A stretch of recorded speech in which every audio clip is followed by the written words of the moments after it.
for a couple of weeks because now the seasons have begun. The Celtics, of course, and Bruins both played last night, but we're going to get games every day. So you're going to get games tomorrow, a doubleheader. You got Celtics and Bruins tomorrow, and then Monday, Tuesday, Wednesday, Thursday, Friday, every day next week games. The following week, the same exact thing. So we'll be interrupted, but we'll have pregame and postgame shows. I know Monday the Celtics play the Bucks, so we'll have extended coverage until midnight with Sarone Battle. So even though we'll be interrupted, we're still going to be here all night long with you. But it is 4th and Friday. It's what we do during football season. And I do want to get into the Jets and the Patriots. Really haven't done any breakdowns for the game because the Patriots haven't allowed me to do anything. And really today, I don't think Gerard Mayo allowed anybody to do it today either. And all of a sudden, now Gerard Mayo wants to be like Bill Belichick. And I'm sure he wouldn't tell you that's what he wanted, but he is being coached up on how to speak. And it certainly sounds like Bill Belichick speak. When you ask about a player, he's here. He is, even earlier this week, we're on to the Jets. What happened to the vibe? Has all this changed? Has everything changed? You're 8 weeks in now. Has it all changed? How do the Patriots respond this week? Let's be honest. When someone calls you soft, you hope to get a spark. I think Gerard Mayo's hoping the team responds. I just think that you have a 1-6 football team versus a 2-5 football team meeting on Sunday for the second time this season. The Jets won last year when they played in New England. Granted, it was the last day of the year, final game of the season, but now they have a chance to sweep the regular season and win 2 in a row at Gillette Stadium. That hasn't been done since the Bledsoe game when Drew Bledsoe got hurt and Tom Brady came in. That's how much the Patriots have dominated the Jets. It's been domination. And the Patriots have been so bad at home. How many times do I do this bit? They're 1-10 in their last 11. They've lost 8 in a row at home. Now you get the Jets. The Jets are still a 2-5 football team, no matter how you look at it. I'm not going to sit here and tell you this is a winnable game this week because I don't think they're going to win. But can we see something different? What I'm afraid of is what we saw last year. And what I mean by last year is, all right, you're at home. You're against a formidable opponent. And granted, they beat you earlier this year. But I have Saints vibes for this week. I have Cowboys vibes of last year for this week. The Patriots are either going to represent, not look soft, be better against the run, and at least try to compete offensively with the Jets. And by the way, they have a pretty good defense. And the Patriots wide receiver room right now is talking and struggling. And they're going to go up against Sauce Gardner and company. And they already have problems getting open. So I feel like it's going to be a difficult week for Drake May. But speaking of Drake May, this is now the second time he'll see the Jets this year. And I know he got scrub time, and they blitzed the hell out of him, but he did make a couple of plays downfield. Will he feel comfortable? Does he remember the game tape? It's the second time around for him. Do we expect Drake May to take the leap like he did from week 1 to week 2 to week 3 against a better defense? He is at home again. But what is the story this week? Is it about Drake May's development, or is it about the Patriots not looking soft? How does Gerard Mayo look this week? What changes does he make? Is he even capable of it? And does the team even care? Do they care that it's Jets week? Do they want to beat the Jets, be 2-5, and tied with them in the division? There's so much at stake this week. And you know what? Last week I thought so much was at stake. But you lose 6 games in a row, 7 games in a row, the talking gets worse. The questions get worse. The injuries become longer. You see the list? It's getting longer and longer. More guys are going to be out this week. But the soft comment, how does the team respond? Do they show that they're not soft, can stop the run, not give up 160 yards a game like they have over the last 5 games? What type of Patriots team do we see this week? Here's the other thing. If you were the New York Jets, would you rather Aaron Rodgers or Drake May? And the reason why I pose this is Aaron Rodgers is on the back 9. We all know it. He's on 18 right now. He doesn't throw the ball past 20 yards. Yeah, he's still tough. He's tough. His footwork's not as good. I don't know if the Davante Adams thing will help him. Maybe it will against the Patriots. Because it always is the get-right game for all these other teams against the Pats. But imagine Drake May on the Jets. Imagine Davante Adams, Garrett Wilson, and all the receivers that they have with 2 good running backs and an offensive line that they built around Aaron Rodgers. Can they do that for Drake May? Because if that was the case, the Jets would be a better football team. The Jets would be just like the Bears looked this year or the Broncos looked this year, and even better because they have a defense. So when it comes to the Patriots and Jets, who would you rather be long term? The Patriots are in the bottom of the league. They're the cellar dwellers. They're bottom feeders in the league right now. Always, always. But who would you rather be? The Jets or the Patriots? And quite frankly, it still might be the Patriots no matter how bad they are. We'll lead it off there at 617-779-0985. We are on YouTube. What's up to the YouTube, fam? Just go to youtube.com/985 the Sports Hub. And we're going to have our Halloween show today. We're going to have some fun. We're going to do a freak in or freak out. And we have some other Halloween-related things throughout the show as we're here until 10 o'clock tonight. I see you guys on the phone lines. Skaz is here. I'm Joe Murray. We're here until 10 o'clock tonight. You're listening to 98.5 The Sports Hub. More Joe Murray coming up on The Sports Hub.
on paper, it makes sense that the Patriots are 1-6. That being said, though, it looks worse than we expected it to. Most teams, even if they're projected to go 0-17, still wind up winning 4 to 5 games or so.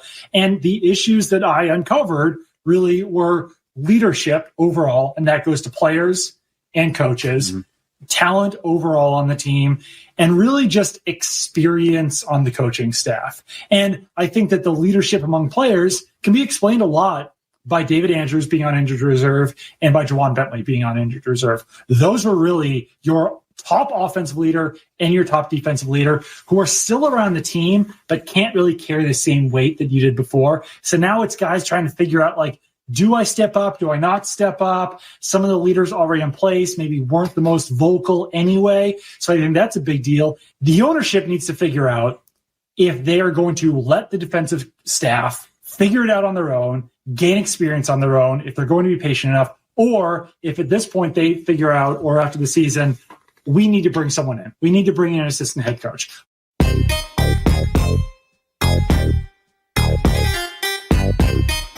All right, back here, 98.5 The Sports Hub. I'm Joe Murray. That was Doug Kyed of the Boston Herald, who we had on a couple of nights ago.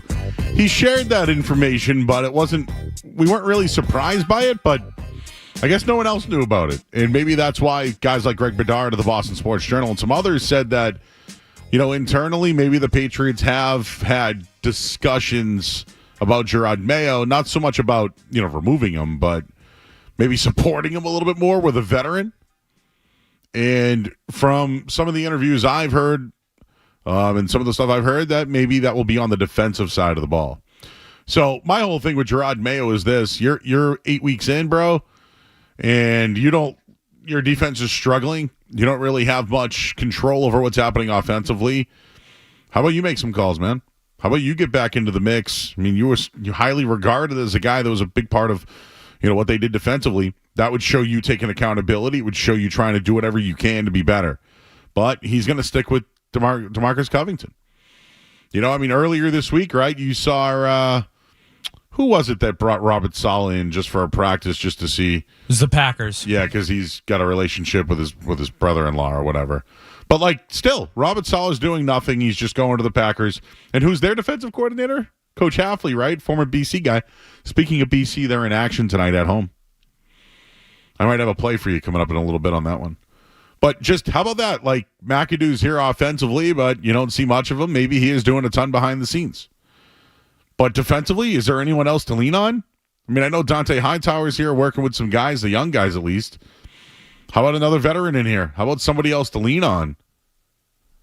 And I think that's what the chatter was this week. And, of course, Doug Kyed broke it down in his recent podcast that he had.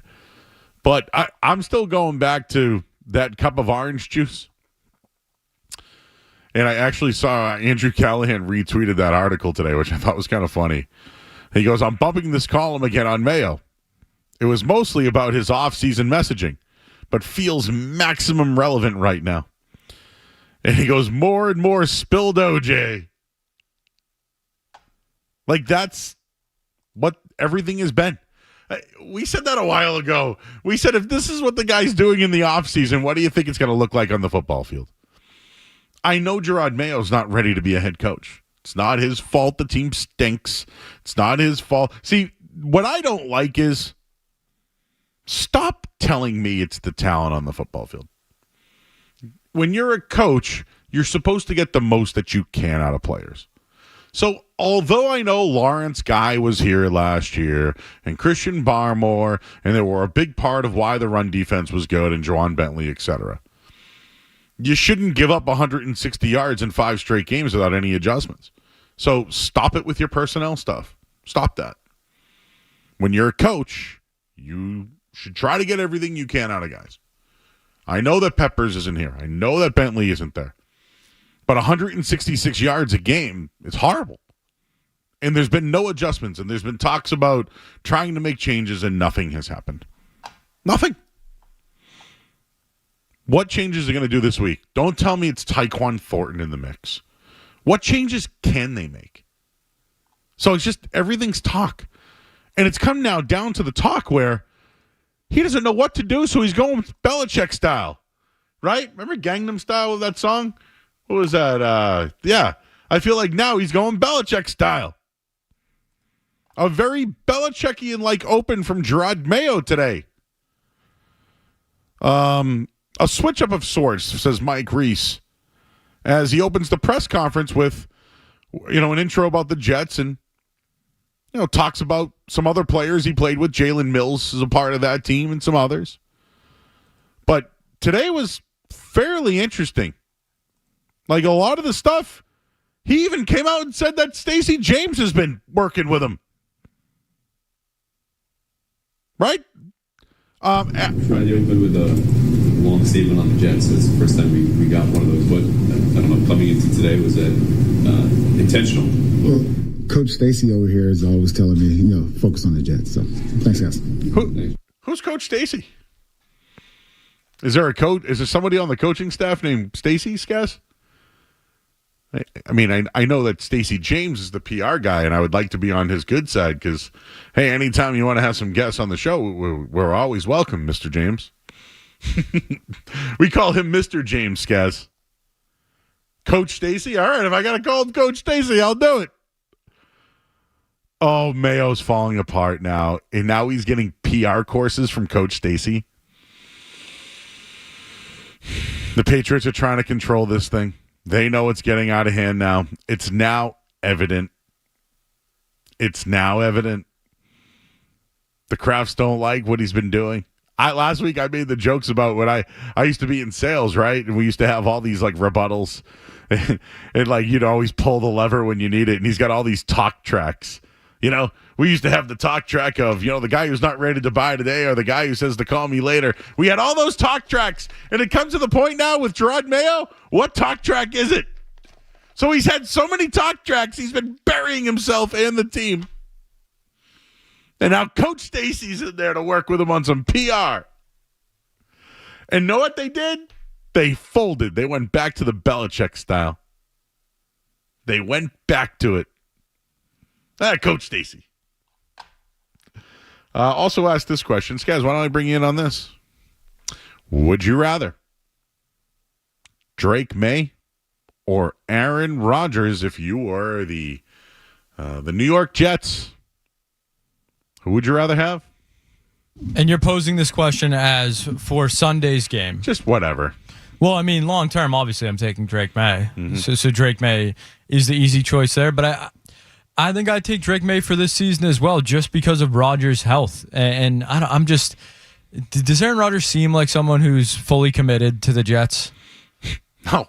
Absolutely not. No, but they protected him for half the offseason. So they protected him. They brought in a bunch of his binkies, right? Yes, Randall Cobb still has a job because of Aaron Rodgers, and he's looked all right. Or no, not Cobb. Alan Lazard. Cobb's, I don't know. I thought he was talking about like the SEC network or something. Yeah. But no, I know what you mean. Alan Lazard. They brought him in last year just to use him as a reference, right? He was a binky last year. Lazard still there. They had Scantling for a little bit, right? He's gone. But now they bring in Devontae Adams. And it's just imagine if the Patriots could do this for Drake May. Right? Imagine if Drake May walked into a situation with a good offensive line. Look at those running backs. I mean, yeah, you're basically saying if he walked into the Washington Commanders, because they've, through the first 7 weeks, had a top 10 offensive line. Terry McLaurin's a monster. Brian Robinson has been very good. So I think Drake May would look a lot closer to Caleb Williams and Jaden Daniels if he was on the Jets than he does right now. And he's still been very impressive. So he wouldn't have had to sit then? I think you make his life much easier with a better roster. I've been thinking about that one lately. Like, I know Rodgers still has it mentally. And I think he has cared. Like, that London game, I don't think he wanted to throw the pick there, But, yeah, imagine if, like, he throws a pick six to Christian Gonzalez to open the game. Now Rodgers is the battle. Well, didn't that happen in the first meeting? Didn't the Pats? Oh, no, I think they went up 3-0, and that was it. Anyways, yeah, I'd rather Drake May. Imagine Drake May on the Jets. He'd be so much better for that team. Now you just have to wish you can be them with their defense. Oh, you'll see Hassan Reddick this week. Remember that guy who didn't want to play all year long? You'll see him. They're going to blitz the hell out of May this week. They're going to blitz the hell out of him. He's already seen it, though. That's what I like about this. So how does he play after another week of, he's already game planned for them. He played in the game. Now he's got a full week to prepare. I expect him to take the next step. But he's projected not to throw the ball very well this week, and I think the reason for that is he's going to get blitzed a ton. 617-779-0985. Let's talk to John and Dedham. Hey, John. Hey, guys. How we doing? Good, bro. Hey, so yeah, Joe, getting back to what you were saying about Gerard Mayo last year, his big, impact on the defense. I'm hoping he's sitting in on these meetings and trying to figure out what's going on. But I think Breece Hall has a huge week against the Pats this week, because last week we saw they couldn't stop the run. Rodgers is going to be looking for his targets out there with Adams. But, I mean, if the Pats can't stop the run, it's going to be real bad. And Alex Van Pelt this week, I mean, we get it. The first 6 weeks, he didn't have much to work with Jacoby with the game plan. He's got it with Drake May now, and now it's his decision to draw up a game plan for the kid to be successful. I know he's going to be struggling with the offensive line. But, Joe, what do you think? What do you think about Drake May this week? Do you think they keep the game close, or you think that the Pats, they're out of it by the halftime? All right. Thanks, guys. Appreciate it. The betting line 7, I just don't really know how the Pats hang around. Because of the struggles offensively for the Jets, maybe the Pats can hang around on a backdoor cover. But my whole thing is, I just gave you a scenario. What if Christian Gonzalez has a pick 6 to start the game? Pats go up 7-0. They force a 3-and-out, and they go up 14-0. Would the Jets go away from running the ball, or would they lean on Aaron Rodgers to throw him to get him out of trouble? Like, that's really the only thing I think that could go against the Jets this week. I think they can run all over the Pats and they can blitz them. Like, when you look at these numbers that are projected, this is why I do betting, because, they project numbers. His numbers are 180. They don't expect him to throw for a ton, but he's been throwing for over 200 yards and throwing for 2 touchdowns every week.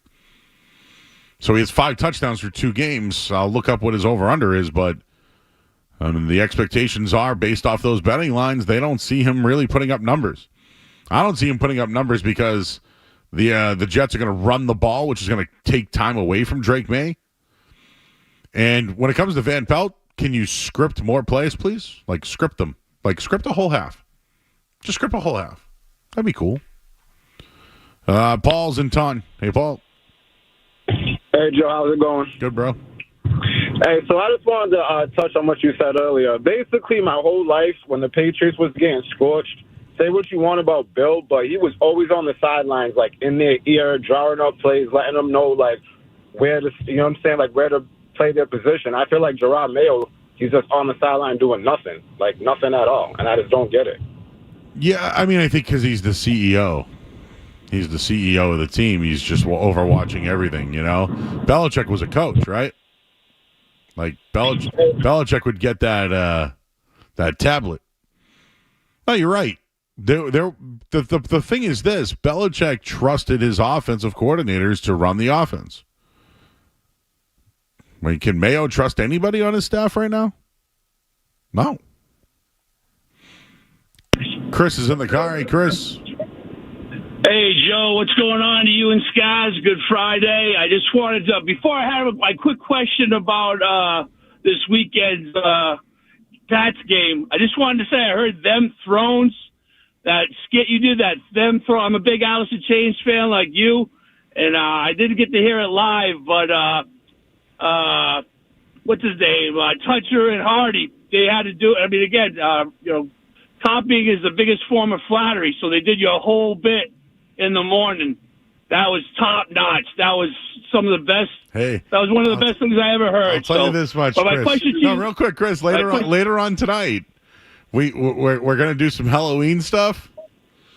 We might have a segment regarding Freddy because it's a Halloween show today. Ooh, that's what they call what do they call that in the business? Tease, right bro. Before you go to break. Big market tease. All I know is I'll definitely be listening for that. But so you had the wild card with the odds about the wild card in the baseball. You got anything going for the World Series? Any little inside information that might help me with my wager tonight? Dodgers are nothing, man. Come on now. Can't root for the Yankees. I like money, don't get me wrong, but I'm not rooting for anybody, but the underdog's not big enough for me in this one. I don't know if you looked at this one, Skaz. Give me the Dodgers. I'm not rooting for the Yankees. Yankees. There's nothing to really. I know where the Yankee Boston thing's over for me.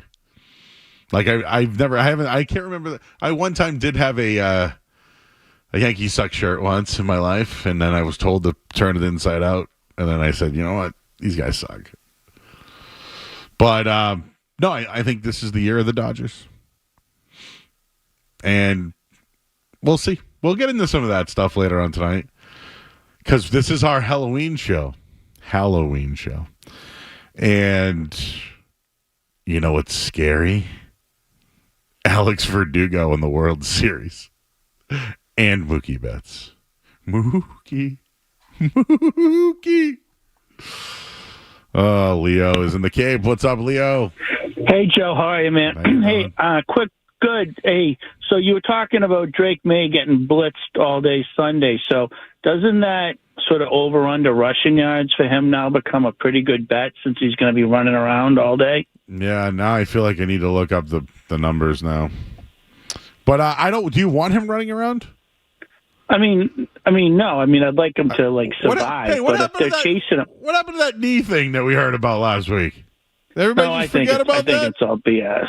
Yeah, I don't know. Did he have an MRI or not? No, I mean, do we really care? Do we just want to make it? Gerard Mayo want to win some money? Gerard Mayo. Do we want to win some money? No, we can win some money. I just, if we're going to talk about Drake May rushing yards, do we have to talk about his knee or not?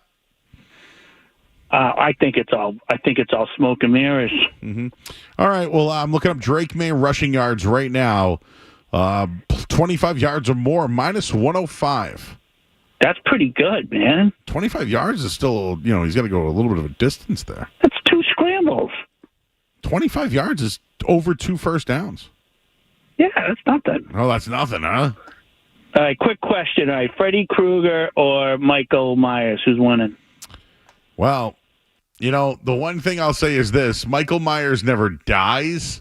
Freddy Krueger, you won't be able to sleep. So I'll go with Freddy because he's in your dreams. He'll haunt you.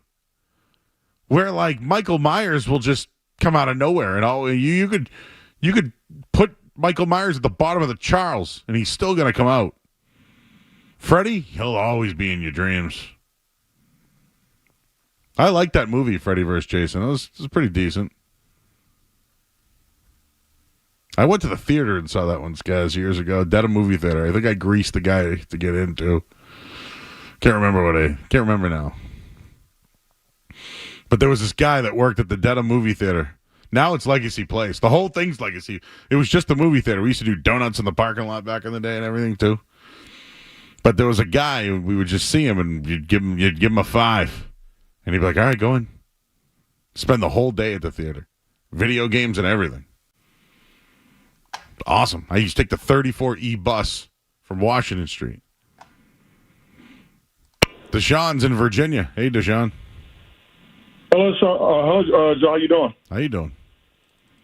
Good. I just want to talk about the tirade as far with Drake May having a hard time against the Jets defense. I think the biggest problem would be more than anything is the receiver's inability to get open because you're going to have some serious targets against that secondary. Despite Pop Douglas getting open at times and Hunter Henry occasionally, they really have nobody else to really threaten that Jets defense. So I think it'll be the biggest problem more than anything. Yeah, that's why the number's so low. I'm looking at a couple of his right now when it comes to passing props. The best money that's there is over 200 yards is minus 140, but 225 or more plus 140. So they at least the odds show that they don't think he's going to throw the ball much. Right. Passing touchdowns though, Drake May 2 touchdowns or more plus 190. Wow, that's a big one. Yeah, can he throw 2 touchdowns on the Jets? Right. You know, Right. And his passing yards, 207.5 right now. Wow. You know, it's funny. I'd probably still go over because he might have some junk yards late. Right. You know. Also, I wanted to include one more thing as well. I heard you guys talking about the Freddie and Myers thing, because I'm a Freddie guy. I think, by the way, Freddie would win by a landslide, because if he's had to go toe-to-toe with Jason like that, whether he's in the real world or the dream world, I don't think Michael Myers will stand a chance. That's just my take. Yeah, because like Freddie could get in Michael Myers' dreams. Right. Right? Even though he's like dead inside, he still can sleep. Right.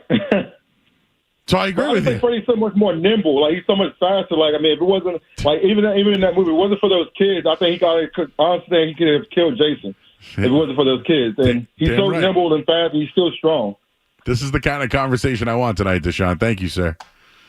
You know, Freddie, skinny, nimble, has knives for fingers. His face is already burned. He's already dressed warm for the fall. You know what I mean? Like, he's got his plaid ready to go. We need a lift shats. Who you got? Yeah. Jason or Freddie? I wish we had a Jason here. Do we have it? Do we know what Jason that works at? No. Oh, that was Freddie versus Jason. Why do I keep mixing up Jason and Michael Myers? Oh, well, Jason still, you can get in his head too, and his mom too. Ooh, what about Jason versus Freddie versus Michael? That's a three-way beef right there, Joe. We got to go to the headlines. I'm Joe Murray. Sports Hub headlines. Hey, the Patriots are going to play this weekend, and everybody's excited. But the injury report's out. Patriots were missing Jonathan Jones and Daniel Acquaviva.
says are just his pregame. They've been getting wholesale deals for years. It's Joe Murray on the Sports Hall.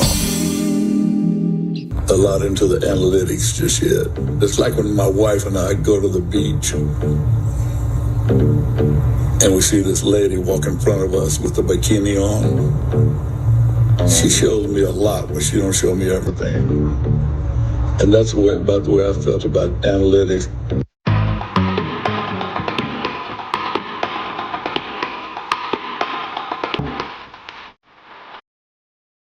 All right, back here, 98.5, the Sports Hub. That was Grady Little, former Red Sox manager. Still alive. Still sounds like a, it's got that southern drawl. I watched the entire Netflix documentary last night. I came home. I put the first episode on, and I got hooked. I just couldn't watch. I couldn't stop. It was 3 a.m, and it was like, do you want to watch the next one? And I said, I got to do it. But that was Grady Little talking about analytics. Here we are 21 years later, and some of us don't like analytics. Some of us think the game has changed because of analytics, and it has. And there are those people that stand by their ground. You know, they want gut and, instincts and, from experience and things to that degree. I don't know if I have ever done a segment on analytics from the 2003 ALCS. I started my radio career in 2007, and for those who don't know, my very first show as a host was the Tuesday after the Patriots lost the undefeated season at 1510 The Zone. So that was, for me, we needed a day, and then we had my very first show, the Sports Blast, Joey Bear. So in 2003, I never really did the analytics versus, experience thing before. But that's exactly what happened in 2003. Now, any normal person would know that Pedro Martinez, after throwing 6 or 7 innings in a game and 100 pitches, you'd take him out. Number one, for his health. But number two, the numbers showed that when he saw a team 3 times through the order, the batting averages went high. He pitched so well, he left the game with a 5-2 lead. He was done.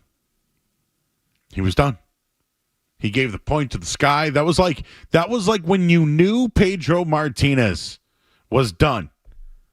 He'd point to the sky. And that's how we would know. We would never have to know, is Pedro coming back out? Is Pedro coming back out? No. He'd point to the sky. And that was it. But then you got Embry and Tillman warming up in the bullpen, ready to go. Which one it's going to be?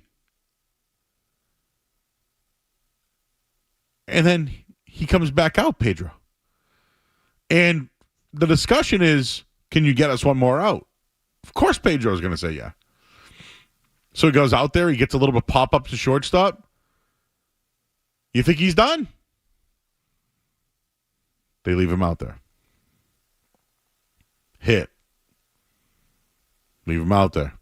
Hit. Grady Little comes out to the mound. Hey, you think you got one more in you? What do you think Pedro Martinez is going to say? You think Pedro Martinez is going to bag out of a playoff game? You had multiple chances to take him out of the game, Grady Little. I can't believe I'm still yelling at Grady Little these days, but still.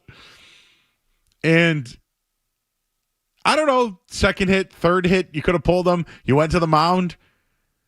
Then you left him out there. And the comment by Pedro Martinez at the time was, I'm a wounded duck. I'm not going to say no. Even Mike Timlin and Alan Embry were like, hey, man, are you good? Yeah, they were both good. They were ready to go. What the hell happened that day? Was this stubbornness by Grady Little? You had 2 of the best bullpen guys in the league warming up in the bullpen. You left Pedro out there. Because you didn't want to deal with analytics? Was that what it was about? Was it stubbornness?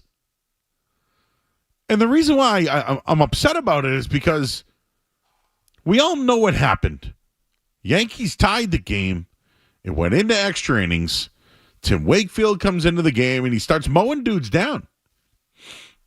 They get out of the inning. Aaron Boone comes to the plate, home run. They showed it all. They showed what it looked like when they went back into the dugout, Trot Nixon tossing a Gatorade bucket. But then you see Tim Wakefield hunched over in his locker room, crying his eyes out, feeling like he let the team down, and every single one of the players saying it's not your fault.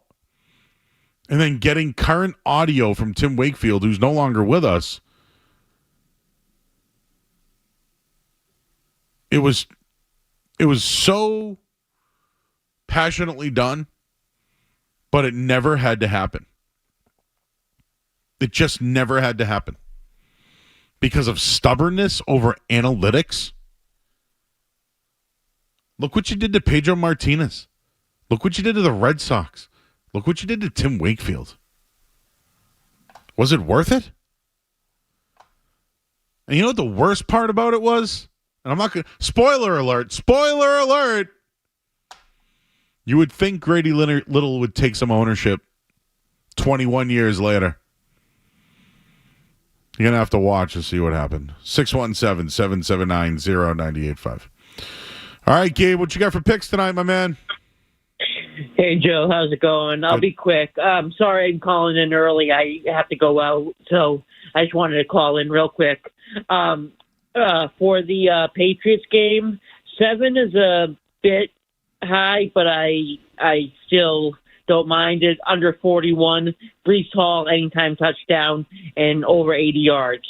But my favorite 4 props for this weekend is in the same game. It has Khalil Shakir receiving yards over 39.5 and over 3.5 receptions. And then JSN, Jackson Smith Njigba, over 5.5 receptions and over 51.5 yards. I'll be real quick. Shakir has one of the highest projections going into this week. I sent you, I DM'd you something, a video, but he's in a good position with Cooper on the other side.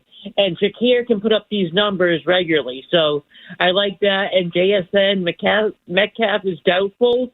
So I got this in before it possibly goes up Sunday morning. All right, Gabe. We're going to ride your picks. You've been hot. Thanks, Joe. Appreciate you, buddy. Gabe last night gave us a couple of winners. I got some winners for you coming up. Joe Me the Money, end of the show today. Be sure to stick around for that. You want to react to that Red Sox conversation. The World Series is on the line as well. More Patriots stuff, Celtics, Bruins, all on the table as we're here until 10 o'clock. I'm Joe Murray, and this hour of the sports has been brought to you by Comcast. With an advanced network, cybersecurity solutions, and trusted partnership, Comcast Business powers more businesses than anyone. Restrictions apply. Call or visit ComcastBusiness.com to learn more. Talk to you guys right after the break.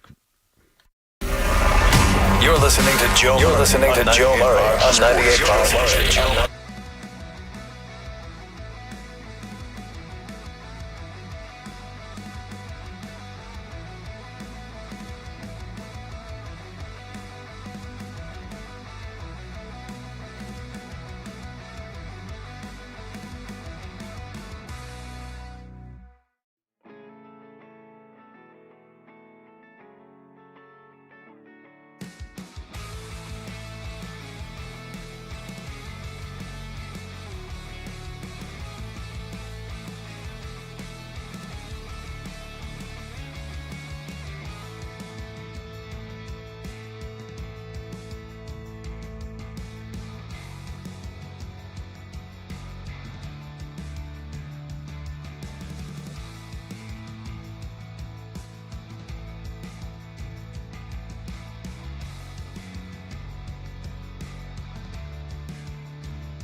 his former boss, Robert Kraft, and the Patriots. They are without a couple of players. Leighton Robinson, Jalen Polk are out. Jonathan Jones and Daniel Aquale also dealing with some injuries. All the coverage this Sunday versus the Jets. Tua Tagovailoa is back. He'll play this week for the Dolphins. Bruins losers last night 5-2. Well, they're back at it on Saturday night when they take on Toronto. Celtics winners last night as well over Washington. They'll take on Detroit this weekend. And Yankees and Dodgers. World Series. Who you got? I like the Dodgers. Headlines, they are brought to you by our good friends over at Honda. Sports Hub headlines are driven by the rugged Honda Pilot. Head to your local New England Honda dealer to learn more and see our line of rugged vehicles. I'm Joe Murray. Boston plays here. Coming through the slot. Close shot. Save. Rebound. Score. 98.5, the Sports Hub. Fans in Boston are buzzing now at the end of quarters. How about a three for Jaylen Brown? How about yes? The Celtics go over 100 in the opening 30 seconds of the fourth quarter. Bounce pass for Valanciunas. Forced it over Keita. No good. Celtics have the rebound. Another three for Jaylen. This is getting ridiculous. Timeout Brian Keefe to say what?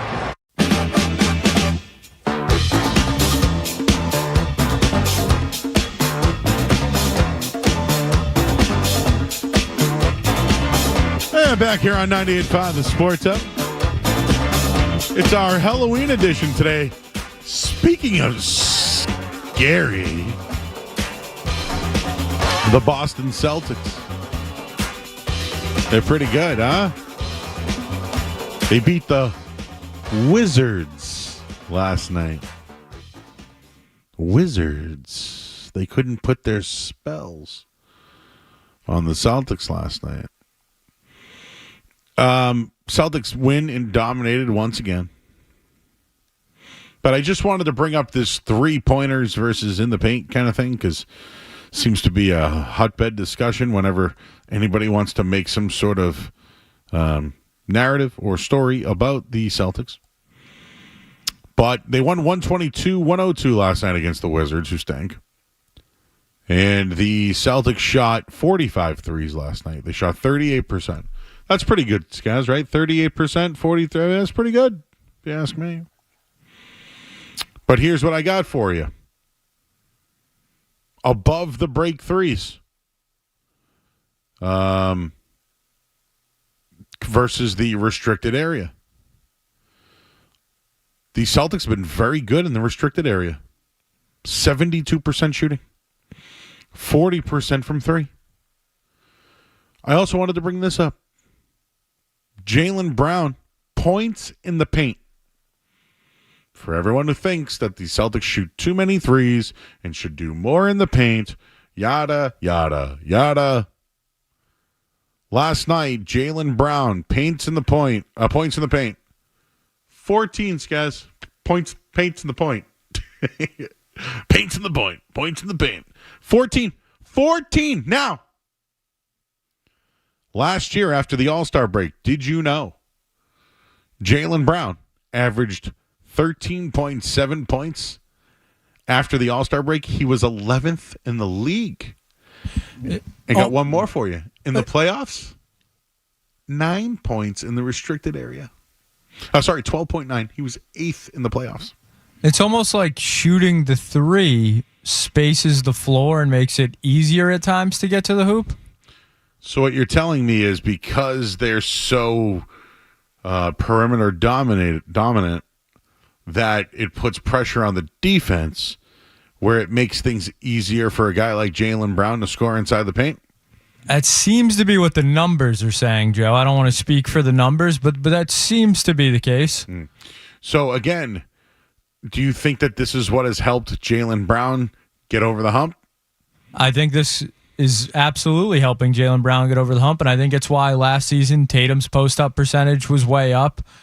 So, maybe shooting that many threes can help other parts of your game as well. Yeah. So do you think the threes are really to get Jaylen Brown to do his thing because when they weren't, it was too cluttered and he couldn't do his thing. So now that they're spaced a little bit more, he's a top 10 player in the league inside the paint. I get your logic on that. Imagine that. But yet, it hurts Jason Tatum's game? Hey, he's looked pretty fine to me through 2 games. So it's good for Jaylen Brown. It's good for Jason Tatum. That would be good for the Celtics, right? Wouldn't you think?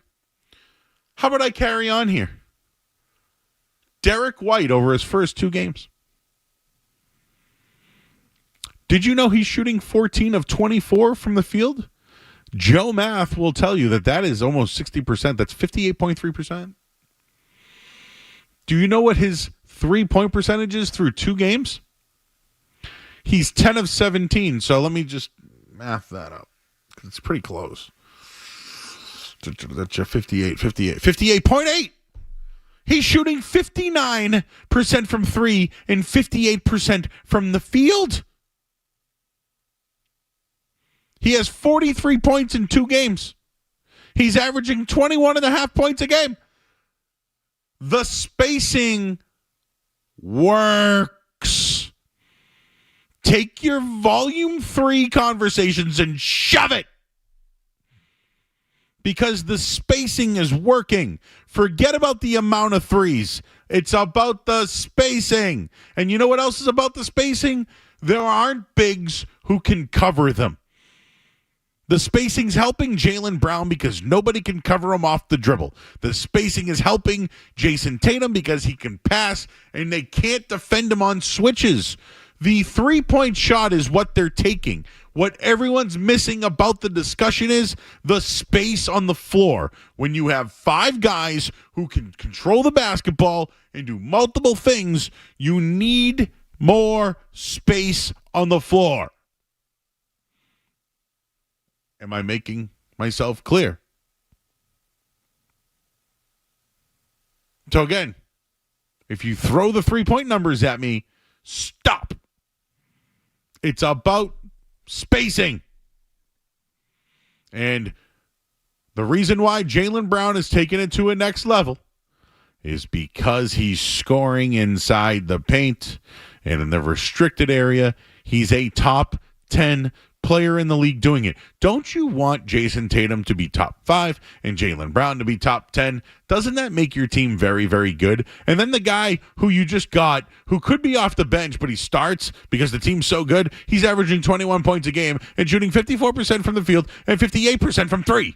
What is wrong with this? Why don't you like this?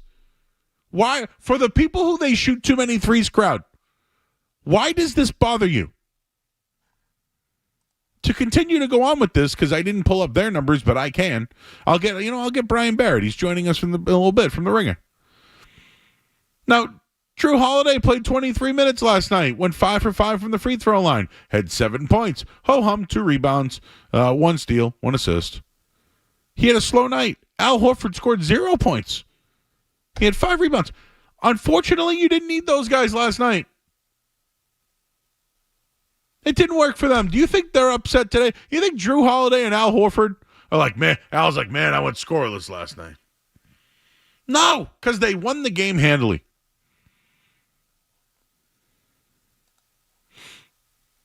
Who do we want to talk to? Plenty on the table here. We got the Red Sox documentary. We got the Bruins, the Celtics as well. We'll talk to Brian Barrett in a little bit. Why don't we talk to Andrew? He's been waiting for a bit. What's up, Andrew? Hey guys, how are you tonight? Hey, what I'm gonna say is even harder to say after you gave the description of the Netflix show, but I'm rooting for the Yankees, and that's really hard to say, but I feel the storyline that nobody's talking about in this World Series and just bothers me in general is Shohei Ohtani, and his gambling incident at the beginning of the year. Pete Rose passed away not that long ago, and Andrew, what do you know about the story before you go on your I think bad take? The gambling thing wasn't him. But the more you look into it, it just seems like it was very. The more I look into it, he looks like he was taking advantage of trusting somebody. it seems like the guy was more of a fall guy to me than anything, and that's what I. So we shouldn't like Shohei Ohtani for that. I just think, and at the beginning of the year, the guy everybody he was talking trusted about stole his money from him, and you feel like he's a fall guy. Yeah. I think he just, I don't know. And once he got hot, right now? they stopped talking about it. You really feel this way? Yeah, I just and so it's you just can't even. You'd rather root for the Yankees? Yeah, and that's hard to. Where are you from? To say, but right in Boston, right in downtown. Where'd you grow up? North Shore. Where on the North Shore did you grow up? Woburn. That's not North Shore. Oh. But it's just, it's not easy to root for the Yankees, but it's just, and it's at the beginning of the season. Did you go to the bowl? Did you go to the bowl of ramen? The friends at Marco's and Brickyard wouldn't like you this conversation here. Listen, I don't feel good. I feel my grandparents in their graves rolling over. I do. You mean to tell me that you want to root for the Yankees because some guy that was taken advantage of by his partner, and you believe that he was a part of that? I do. I don't think he was as taken. I think the narrative was painted that he was taken advantage of. Narrative, okay. Even though the guy admitted it. But if that's his friend and that's what he needs him to, they talk about in the NFL. So you're not going to root for? Do you like Mookie Betts? I don't like Mookie Betts as much as I used to. You're a Yankee lover. No, you're a Yankee lover. You're a Dodger hater. No, I don't. You're a Dodger hater. I don't. If nobody could win, I'd feel a hell of a lot better. So are you going to watch anyways? Yeah, no, I'm an avid baseball fan. But you go watch. I do me a favor. Watch the Netflix documentary and call me on Monday. All right. That's cool. fair. Thank you. I haven't thought about Ohtani's gambling thing once. Have you guys? No. I mean, how's a fall guy in this one? The guy stole his money, right?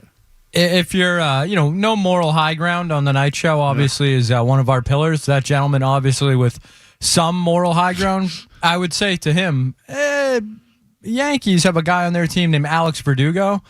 Not really a great guy himself. Done some stuff that he actually did do. Shohei Ohtani. The Dodgers got rid of him for it. So if you're looking for the moral high ground stance, I don't know if the Yankees are exactly the team to go to, a team that willingly employed, Chapman for a while and others as well. So I'm not sure that's the argument I would go with. There you go. Good take. Dan's in Boston. Hey, Dan.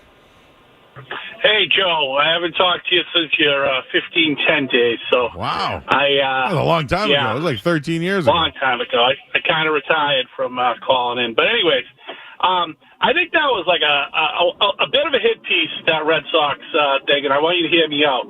I believe I'm a little bit older than you, Joe. You're early 40s? Yep, 42. 42. All right, I'm 52. These same airwaves, now 98.5 wasn't around in 1986. They weren't. Eddie was there, though. Everybody in Boston complained that John McNamara took Roger Clemens out of Game 6 in 1986. Hey, wait, real quick. Have you watched the documentary yet or no? I did. I watched it the other night. Go ahead. Okay, you're bringing up all the stuff that happened. I remember 86 and 03 like it was yesterday. My point is like, if you watch that game, and I remember 03 because it's closer to now, but when you see, like, there was one hard-hit ball that inning, which was Matsui. It outs a ball that Trot Nixon comes in on, and it goes over his head. As a right-handed hitter hits a ball over your head in Yankee Stadium in right field, it's kind of hard to do. He misplayed that ball. Now, it's not an error, but he misplayed that ball. That wasn't a hard-hit ball. Matsui's ball was hard hit. Posada gets a double for a pop-up. These weren't like hard hit balls. So when everybody says I would have fired him on the spot, it was irresponsible. That's Pedro Martinez on the mound there. Even if he's 40, 50, 60%, it was a different game. That staff didn't miss one start that whole season.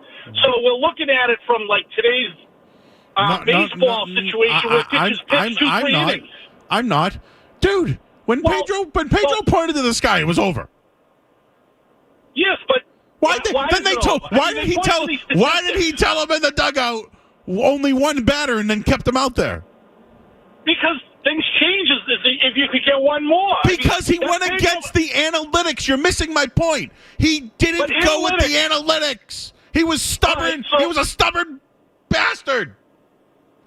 Joe, when Madison Bumgarner came in on let's not talk about him. Let's get back to Grady. Yeah, because it's like analytics. No, because you had Timlin and Embry ready in the bullpen, and you had a 3-run lead. There was no reason to leave him in that game.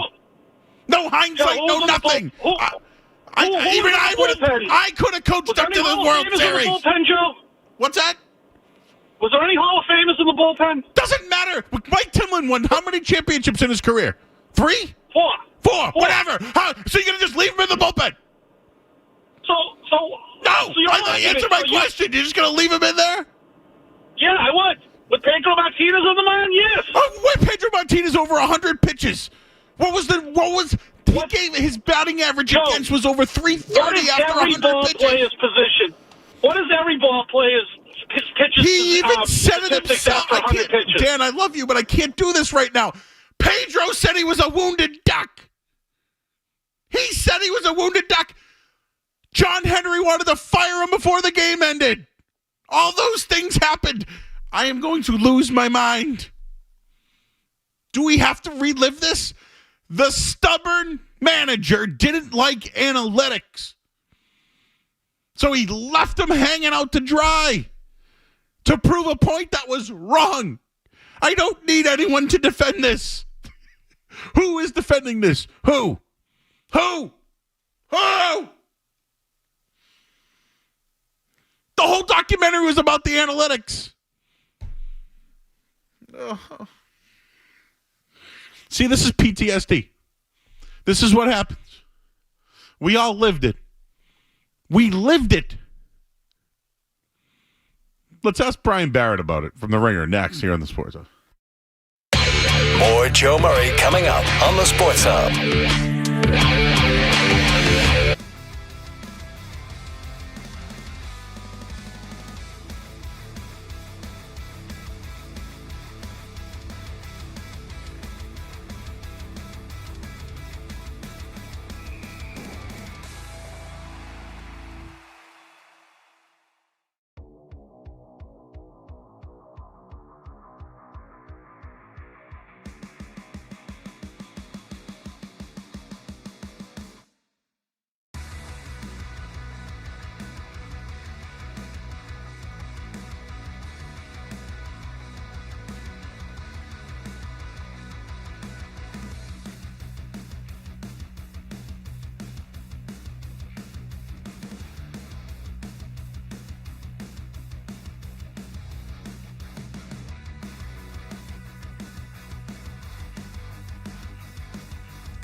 quick, smelly. It's Joe Murray on the Sports Hub.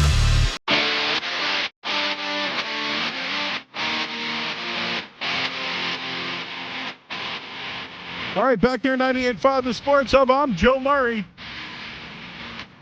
We're here till 10 o'clock tonight. We're going to do some Halloween stuff coming up in a bit. Just some bits, funny stuff. This is my own fault. Like most problems in my life are. They're my own fault. But I opened up the wound about 2003. And you know what? Some guy called in. Thank you for listening to me at my old station years ago, 1510, which doesn't exist anymore. And thank you for sticking with us the whole entire time. It's great. Thank you. But I don't think I want to hear from that man for another 13 years. And I love you, Dan. Please don't take that personally, but I can't do the Pedro analytics thing again. I can't do it.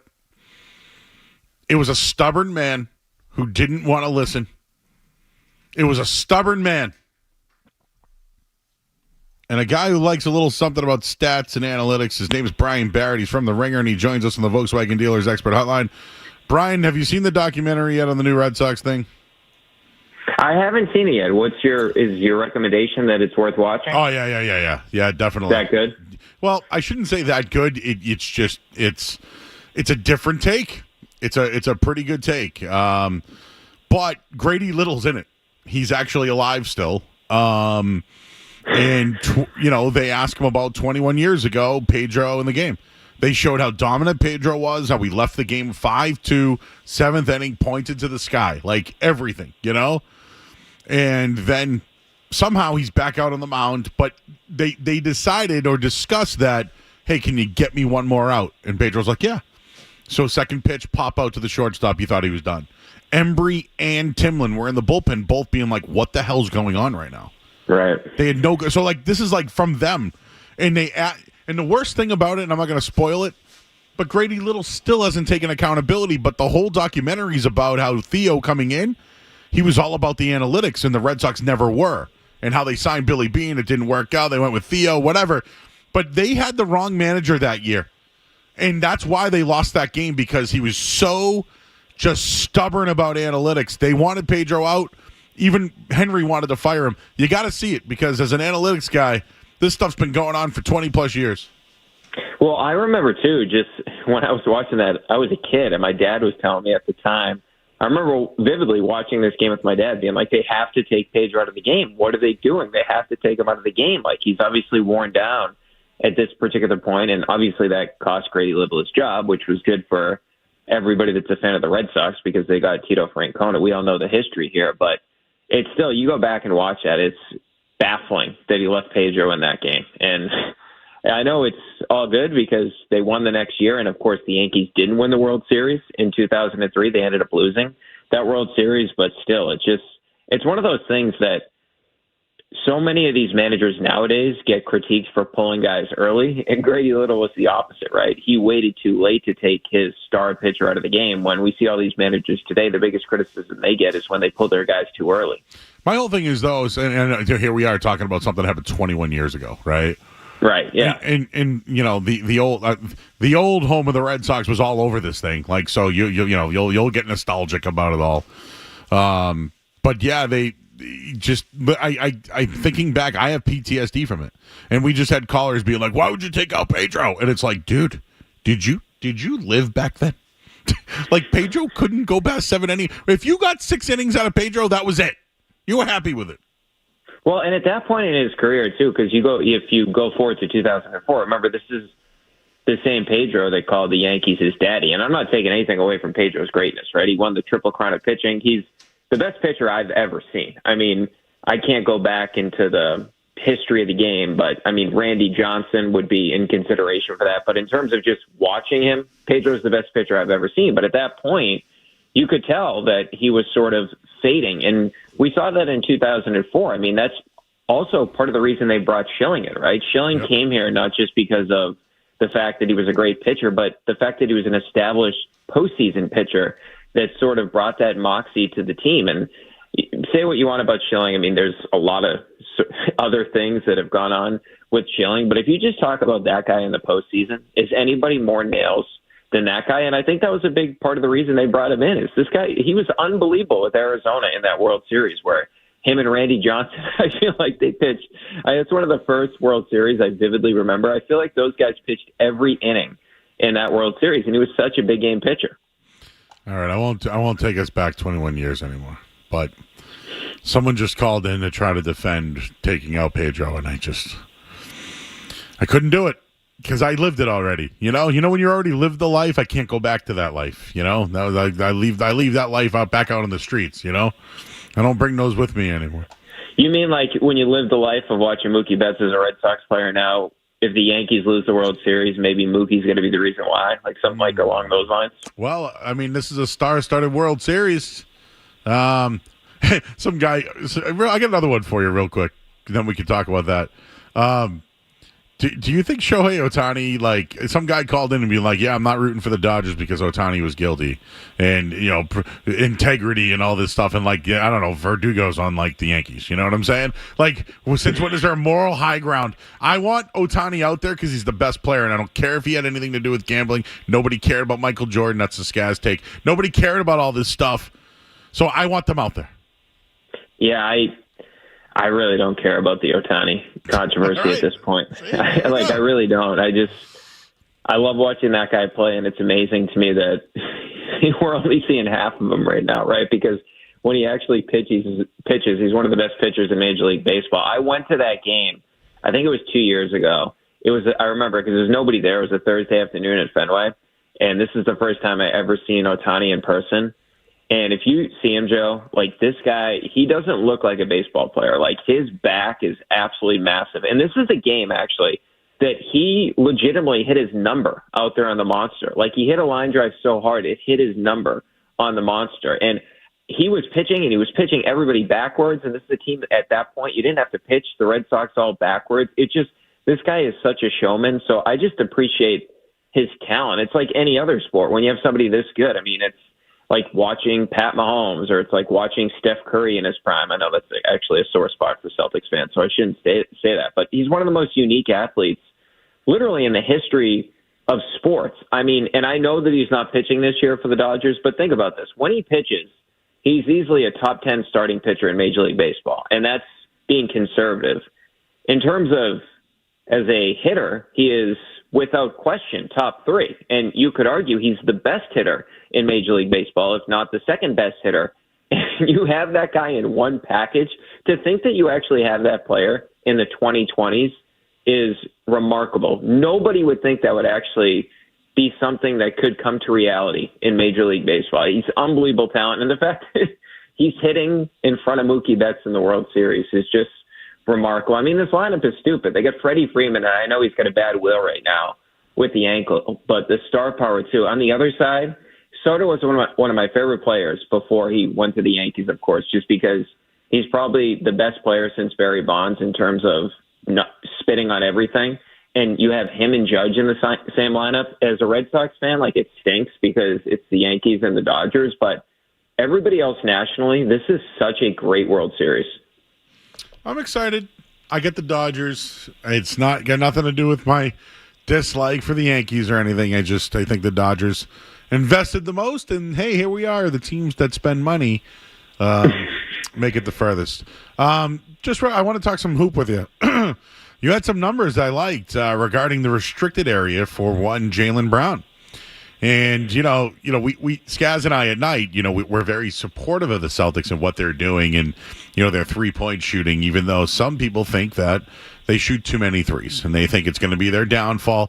But again, we just went through all this a year ago, right? So can you just talk about how, the perimeter and spreading the floor is opening things up to making Jaylen Brown one of the best, players inside the restricted area? Sure. Well, I mean, if you look at Jaylen's numbers just in that game last night, he had 14 points in the paint. And if you go to him last year, post All-Star break, 13.7 per game in the paint. That was 11th best in the NBA. And in the playoffs, he was at 12.9, which was 8th. And if you look at players that weren't centers, that was actually 4th in the NBA. So what this 5-out attack does, and what the Celtics do by having all these shooters in the court, it actually makes life easier for a guy like Jaylen Brown getting downhill, getting into the paint. Because when your shots aren't falling, you do have to attack the basket. And Jaylen does that pretty much as well as any perimeter player in the league right now. It doesn't hurt him that I was baffled when he said he gained all this weight, but I mean, you look at him, he clearly has gained all this weight, and he's such a good finisher around the rim. He's got that mid-range pull-up that he can get to as well. But what sticks out to me about Jaylen, and specifically just in terms of the athleticism, the strength, is the 8-second violation he got against Brunson in the first game of the year, when he said prior to the game he was going to get one. Mm-hmm. That's when I was thinking to myself, this team is so much different than many teams we've seen before in terms of defending a championship. Jaylen just came off the Eastern Conference Finals MVP, and he just came off the Finals MVP. And last year, he became a great on-ball defender. He always had the ability to do that. We just haven't seen it. We saw it 2 years ago when he covered Harden for a while and he shut him down in one of those games. But now that he says before the season, I want to be an all-defensive player, and we see night one, he says, oh, yeah, the guy that finished fifth for MVP last year, the point guard for the New York Knicks, this team that thinks they're on the same level as us, I actually just want to guard him. And you know what? I'm not just going to guard him. I'm going to pick him up full point. And the thing that keeps coming back to me, or the term that keeps coming back to me about Jaylen, he's just an alpha male. He doesn't want to give anybody an inch when it comes to anything. So the way that I term it is he getting into the paint, he weaponizes his physicality, and he holds grudges. We know about the Olympic stuff, but just think about Jordan Poole, right? And I know Jordan Poole was going off early in that game, but when Jaylen got that and one, how long did he hold down the too small gesture to Jordan Poole? So I love this version of Jaylen, and I love this version of Tatum too. It's so rare that you can actually have an NBA champion that has a legitimate chip on their shoulder, right? We think about the history of sports. Brady had to manufacture a chip on his shoulder at times, right? Early on in his career, yeah, 6th-round pick, all that. But at one point, Tom, you're the best player in the history of the league, right? And then we think about Michael Jordan, who in the documentary with the Bulls, they admitted he legitimately made stuff up that people said. With the Celtics, this is actually real, right? And I know I'm going off on a tangent here from your original question, but Tatum was getting DNPs. And by the way, Steve Kerr played 11 guys in the first quarter the other night. And, right? He couldn't find minutes for Jason Tatum, but he could find minutes for these random guys in the Warriors. And Jaylen is legitimately aggravated with the fact that he wasn't even considered for Team USA. And I don't know if Joe Mazzulla cares about this stuff because he's just such a weird individual talking about the courts tasted like blood. But there was a CBS Sports poll that ranked the coaches in the league.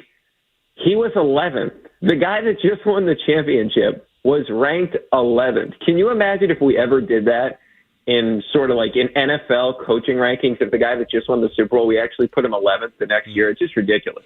Well, speaking of that, Brian Barrett of The Ringer, where would you put Gerard Mayo on that list? 38th.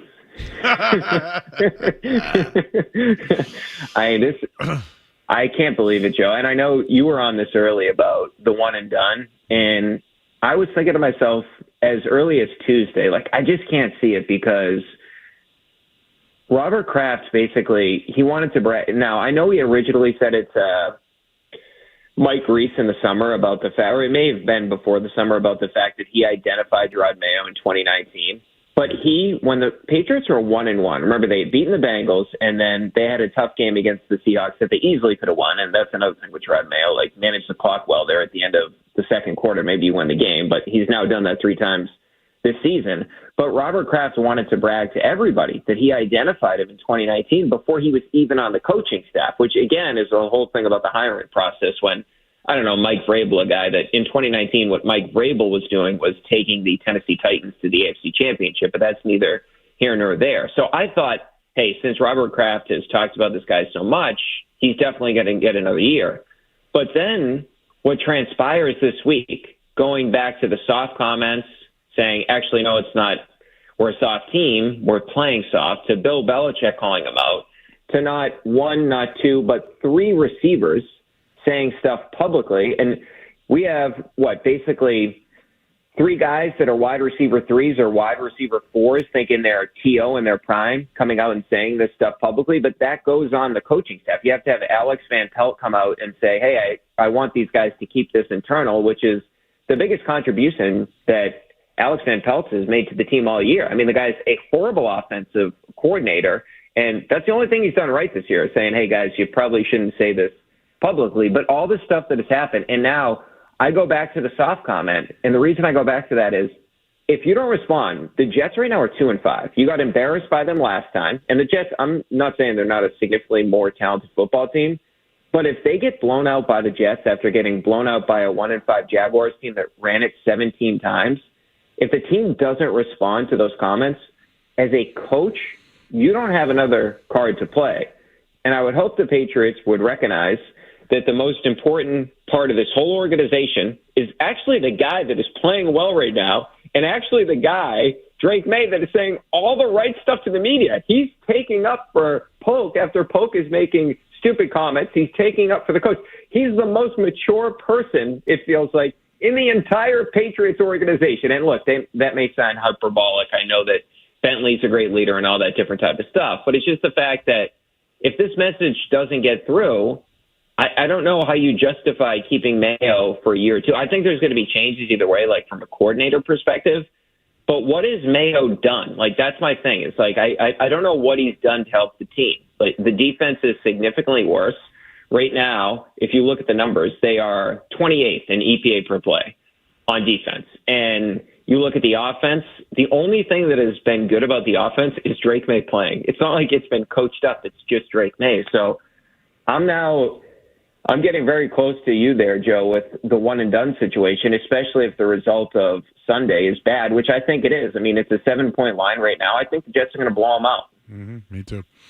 All right, well, we ran out of time. But I got a project for you, though. I want you to think about who you think the Patriots' next coach should be and who you think the Crafts will choose. How about that? Can I just give it to you, Vrabel? Oh, you got it. Okay. I'm out on Vrabel. Out. Okay. Do you know that he sucked just as bad as Bill and Mayo have?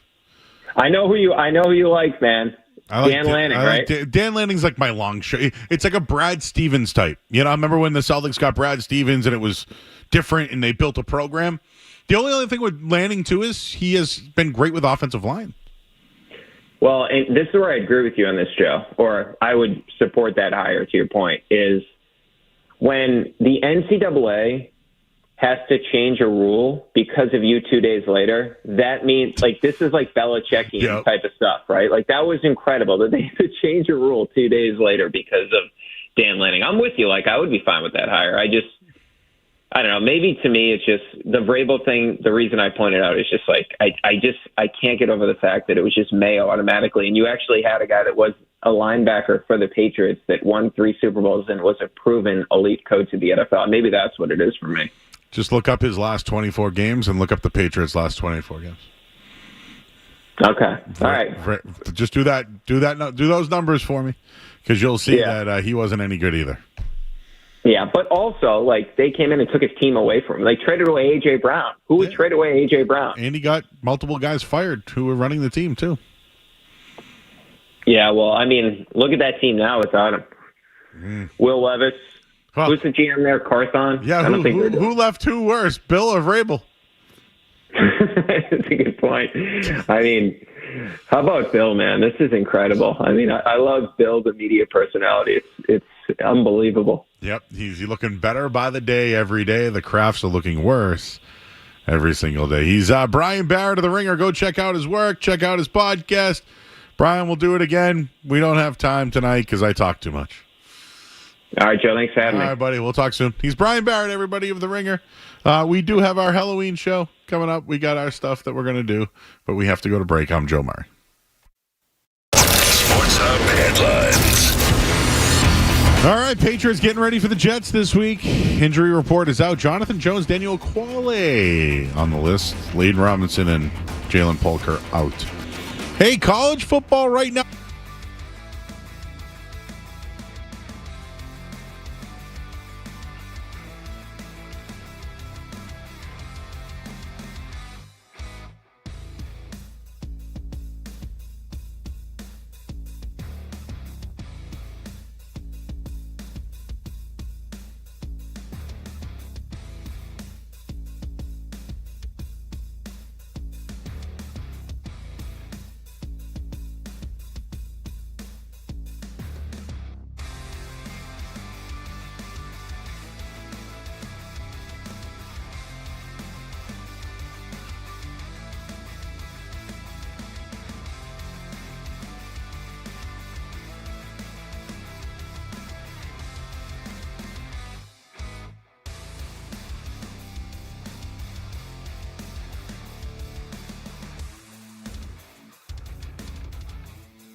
The quarterback for Louisville, I've been told, is considered one of the top quarterbacks in this draft. Tyler Shaw, if anybody remembers him. He's at Louisville now, but he was at Baylor. He's been in the league for a bit, but keep an eye on him. But I like BC tonight. Louisville can score, though, so we'll see how that goes. And then we have the New York Knicks versus the Pacers right now. So a couple of good little games on right now if you're watching, and then the World Series starts. I got the Dodgers to win the series in 7 because they always make it interesting. One other thing. Bruce Arena. Remember him? Former Revolution coach? The San Jose Earthquakes are in advanced negotiations to make him their next head coach. Nothing's agreed upon. He did travel there today. There's a potential agreement. We've heard nothing from Bruce Arena since he was randomly released. I wonder if we get more on that one. We got our Freak Out Halloween edition next here on 98.5 The Sports Hub. What's it gonna be, McFly? Are you in or out?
Around here, we call them the Joe Murray pre-party. It's Felger and Maz, afternoons right now. Joe Murray on the Sports Hub. Are you in or out? Gotta know without a doubt. I'm the one you need for a dirty deed. I'm the best. Success is guaranteed.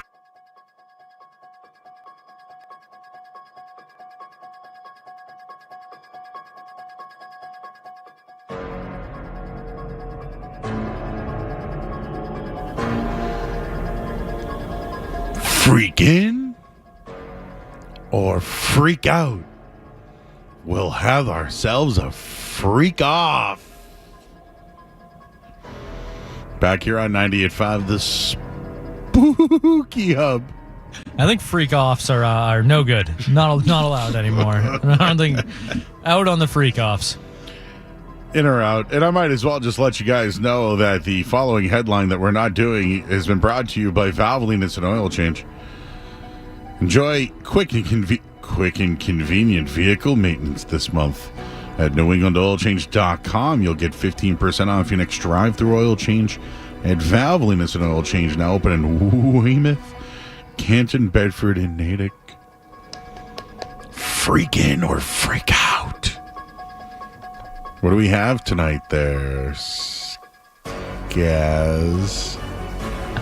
All right, a very spooky Joe Murray. It is a Friday special edition. Freak in or freak out. It is mostly Halloween themed, I would say, mostly. We'll start with one that comes up every year, very divisive around this time of year. Joe Murray, are you in or out on candy corn? In. It's been in my life, my whole entire life. I don't like the black licorice jelly beans, but candy corn, does it suck? Yeah. Has it been there forever? Yeah. But you know what? I still eat it. I'm in. Would you rather candy corn or like a Necco wafer? It's a good one. Probably candy corn. Sometimes I like them when they're different colored candy corns. You ever had those? I have not. I've never even seen those, I don't think. Different tips, things like that. Yeah. Uh-huh. Oh, excuse me. Mm-hmm. Yeah, it's been around forever. And yeah, it sucks. It sucks. Candy corn sucks. When's the last time I had candy corn? Years. I'm in. Even though it sucks. All right, Joe, keeping with the theme, are you in or out on haunted houses? I like to do things like this. It have to be with kids, though. You know, or it's like a hot date. And you want the girl to get close to you, you know? Isn't that what all the Halloween movies are about anyways? Like, kids getting it on and going away to, like, the lake house. And then they, you know... And it's always like the virgin who lives, right? Am I wrong? Like I'm a child of the '80s, so like every '80s movie was virgin lives, but everybody else dies. So it's all about cuddling up and love. There's a T-shirt. But yeah, I mean, I'm in on the experience, but like some of these things are scary, bro. Oh yeah, growing up. Bridgewater Rainham, Barrett's haunted house or whatever. I had a couple first dates over there for sure. That's just what you did. I've been to Spooky World a couple of times. Didn't have a ton of options at 16 years old. At Cannonball Lake Park, they have that mirror thing that all those mirrors freaks me out. It's not even haunted. I'm freaked out.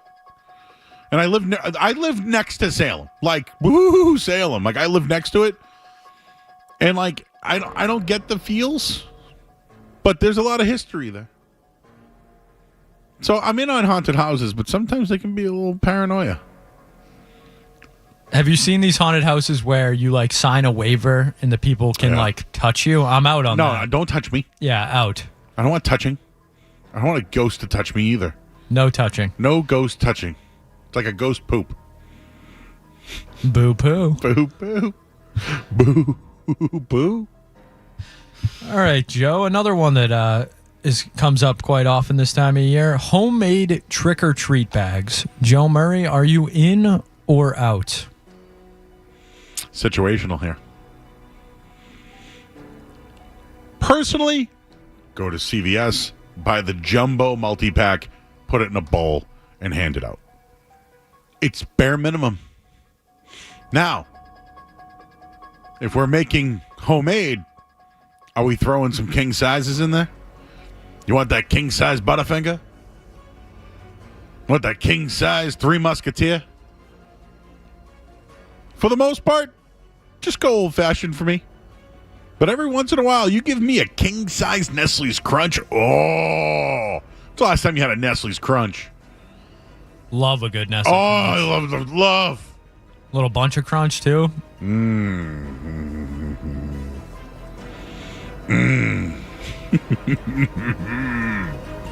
I'm a monster. I love candy. Homemade or not, I'm in. I'm in. Give me all the candy. Damn it. All right, Joe, this was a thing that I remember as a kid. I don't know if it was big when you were younger, but Mischief Night, the night before Halloween. So when you'd go out and you'd, wreak havoc as, a high schooler, maybe early college. Joe Murray, are you in or out on Mischief Night? I'm unaware of this. Never heard of it. I'm from the city of Boston. We used to have Halloween, and it was wild, bro.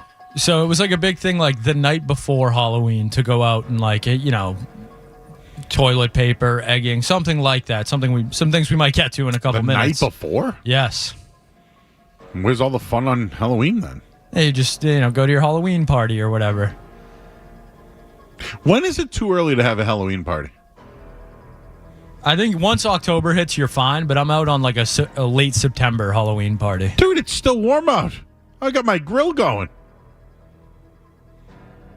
Mischief Night, huh? All right, Joe. Wait, no, hang on. Mischief Night? Quick Google search. Okay. Mischief Night is a casual holiday that takes place on the night of October 30th, the night before Halloween. When people participate in pranks, tricks, and other playful activities, it is celebrated in parts of the eastern United States, particularly New Jersey and Pennsylvania. Okay, I've never done this before. Well, I like to save mine for the actual day I want it authentic, so I'm out. But what's this trunk or treat thing? I've seen this as well. I think it's for younger kids. You could just kind of, instead of young kids might be tough to walk the all nighters. I know. I can already see. You put a costume on. You go with an adult or a group of friends. You get the biggest knapsack that you have, and you knock on doors and you say trick or treat, and you look for the houses with lights on. And then if you're really smart, you'll go to the rich neighborhoods. No trunks, no mischief the night before. Just Halloween havoc. Out on Mischief Night. All right, Joe. Keeping with the theme. You said you were kind of in on haunted houses. Joe, how do you feel about haunted corn mazes or haunted hay rides? Ooh, hay rides, huh? So the corn maze, I'm out, dude. The Shining still gets me to this day. Remember the little kid knew his way around The Shining, and then Jack froze in the... Spoiler alert if you haven't seen it yet. I think you're good there. The time has passed. Yeah. If you're spoiling The Shining for anyone, that's on them. I don't like those mazes, though. Out. But the hay rides now. Give me some Chainsaw Massacres and just cars. And I went on a hayride up in Barry, Massachusetts. It was way the hell out there, and it scared me. But I'm in on that stuff because it's like, what else do you do when you're in a farm? Scare people. So I'm in on that. All right, Joe. By the way, I just watched the video. It's me pounding the table about getting a sack. So I'm sure everyone's behind because I see it. All right, Joe, are you in or out on ghost tours? In. Yes, in Salem, they have really good ones. They'll walk you through graveyards. They'll put some, every once in a while, they'll have a lantern with the smoke, But I like history because when it comes to Salem, at least this stuff happened there. I don't think the gallows and all that really happened in downtown Salem. I think it was more like in the Peabody-ish area. But a lot of those houses, they were for real. Dude, I love Ghost Hunters is one of my favorite shows. Ghost Adventures. You go to Salem, you see like Giles Corey's grave or something like that. But there's this house that these witches lived in, and they were known for making apple pies. Well, I was watching Ghost Adventures one night, and then when they were doing their paranormal tour, they smelled apple pie throughout the whole entire thing. Every time I drive by that house, I'm I'm a sniffer. You are a sniffer. I'm smelling the apples. All work and no play makes Jack a very dull boy. That's from The Shining too. Keeping once again with the Halloween theme, Joe Murray, are you in or out on pet costumes?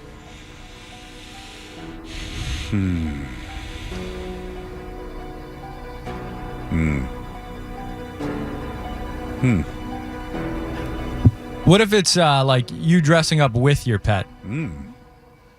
Like a themed costume with your pet. I could be Michael. I could be Michael Myers, and the dog could be or maybe you're Mario, the dog's Luigi. Oh, okay, I like that. I'm in, but does the dog want it? The dog definitely does not want it. So, is that bad for the dog? Those dogs have feelings all of a sudden. Animals, like cats. Again, this is a dog-cat world thing. Cats are too smart. Dogs deal with it until you give them a treat and they shut up. It's like they just know that if they put up with it, they'll get a treat in the end. A cat's gonna screw you, scratch you too. You ever dress up what would you? Do you have a dog? You have a dog, right? I do. I have a dog and a cat. Whoa, okay. No costumes yet. If you were going to dress both of them, what would they be? Oh, that's a good one. I'm gonna have to defer on this one. That's not a decision I would be making. That's a decision. It would be you. That would be a decision that would be made for me. I feel like a Buzz Lightyear. Like Buzz and Woody, maybe. Yeah, Buzz and Woody. Or maybe you can put shoes with their names on the bottom of them. Oh, a little Andy. Yeah. Okay. Yeah. Maybe scream masks for both of them. I've seen the dogs with the scream mask. That's pretty good. All right, dog and cat costume. I think I'm in. With Mischief Night mentioned, we might as well do some mischievous Halloween things that occur. Joe Murray, are you in or out on egging/toilet papering houses? What age, Joe Murray, am I asking? Confession. I've done it. That shocks me. Now, you want to know what's real bad? It's when you freeze the eggs. That's cruel. Is toilet papering someone's house cruel, too? And that's at least, kind of quick removal, unless it rains. See, I'd have to wear a costume if I was going to do that, because who's this large man? Why is Joe throwing his toilet paper on my house? So I'm in on it, okay? But when is it vandalism? Probably when the first egg is thrown, if I had to guess. When are we committing a crime at this point? Oh, yeah. Yes. We've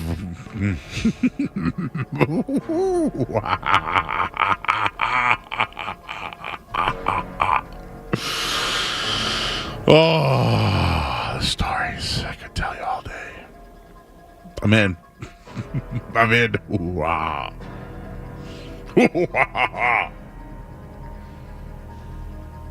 I'm in.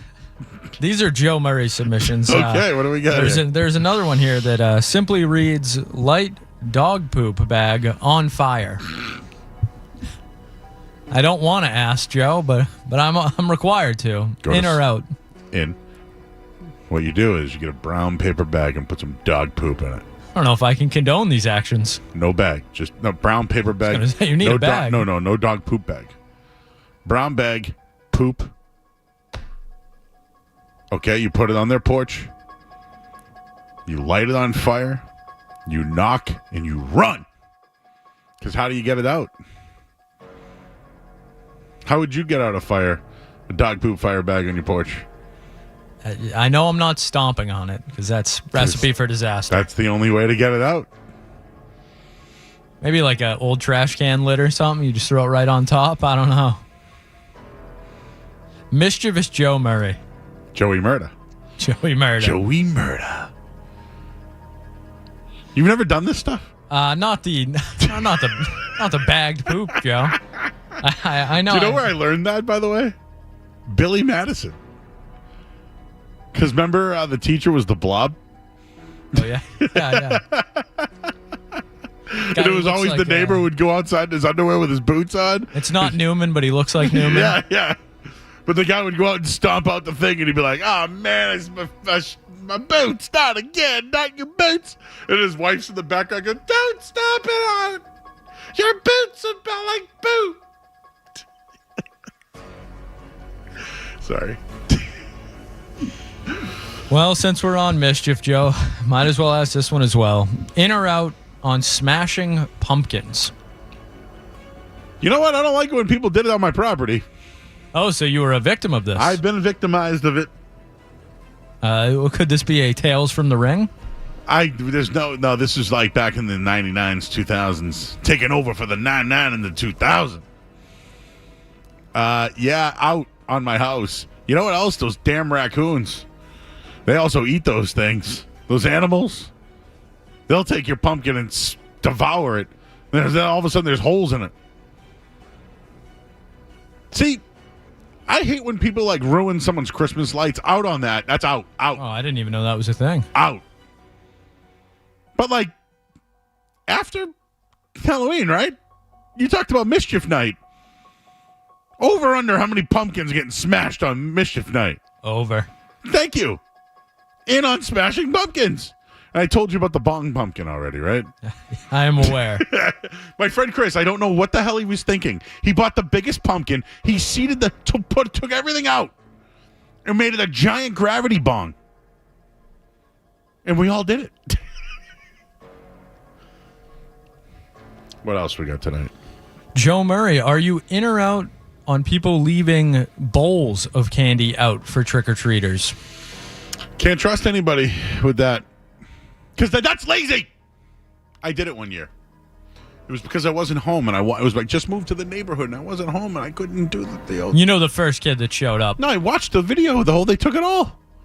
You don't blame him, One do you? kid straight in, I went, I'm the idiot. But I thought I was moving to like a suburban town, you know? I moved to like a suburban town. I have a driveway now. Doesn't matter. They still swipe the whole thing. You know what's the best? Is when you just put like bad candy, what are those called? Whoppers. Oh, that candy sucks. Or like a Almond Joy and Mounds out on those things.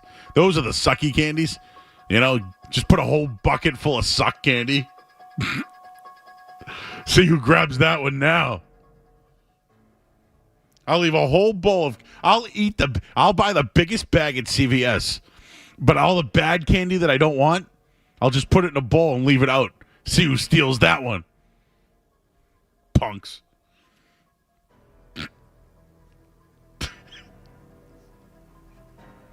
Oh, dots, those suck too. You put candy canes in there, those suck too. Did people do candy canes on Halloween? No, I mean, I've gotten some like bad things on Halloween, like, you know, your pencils or apples or whatever, but I don't remember any candy canes. Do you think there's a bunch of parties this weekend?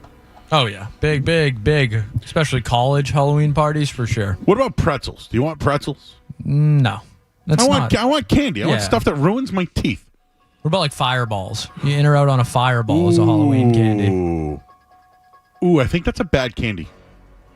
I think that's like less than bare minimum. What about taffy? Kind of out on taffy. What about off-brand pixie sticks? Out on just about anything off-brand when it comes to Halloween candy. Remember that double bubble pup? That stuff sucks too. Out. Don't give me your double bubble chew. What about like fruit snacks? Would fruit snacks be considered? Like if someone gave you some fruit snacks, you're in or out on that? Ooh. You know, I'm in. Because you like them. That's a quality snack. I love Gushers. You got a bag right here. I think I must have ate them all already.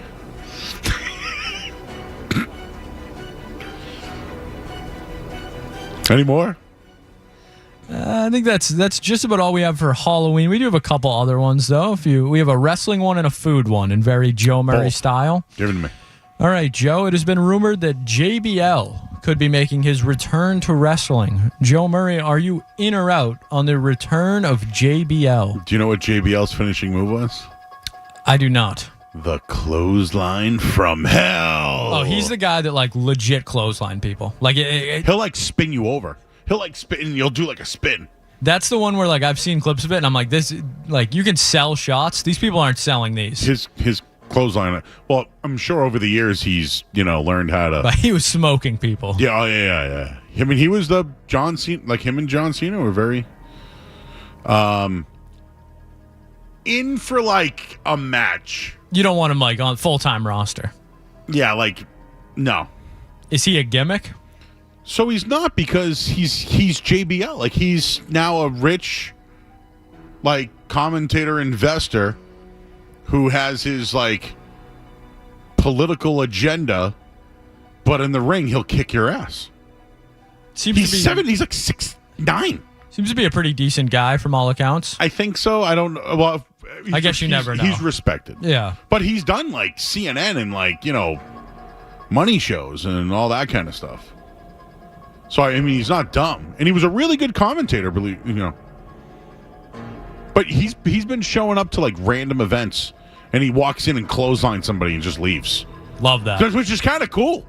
But now he's working out, and he said he got that stem cell surgery, and he feels no more pain. That's how these guys stop.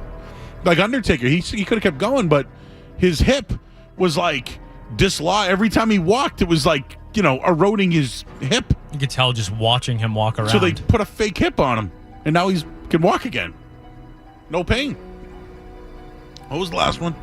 All right, Joe, we will wrap up with this tonight on a very special edition of Freak In or Freak Out. It is the World Series. The Dodgers are at home, and the Dodgers are introducing a new food item for the World Series.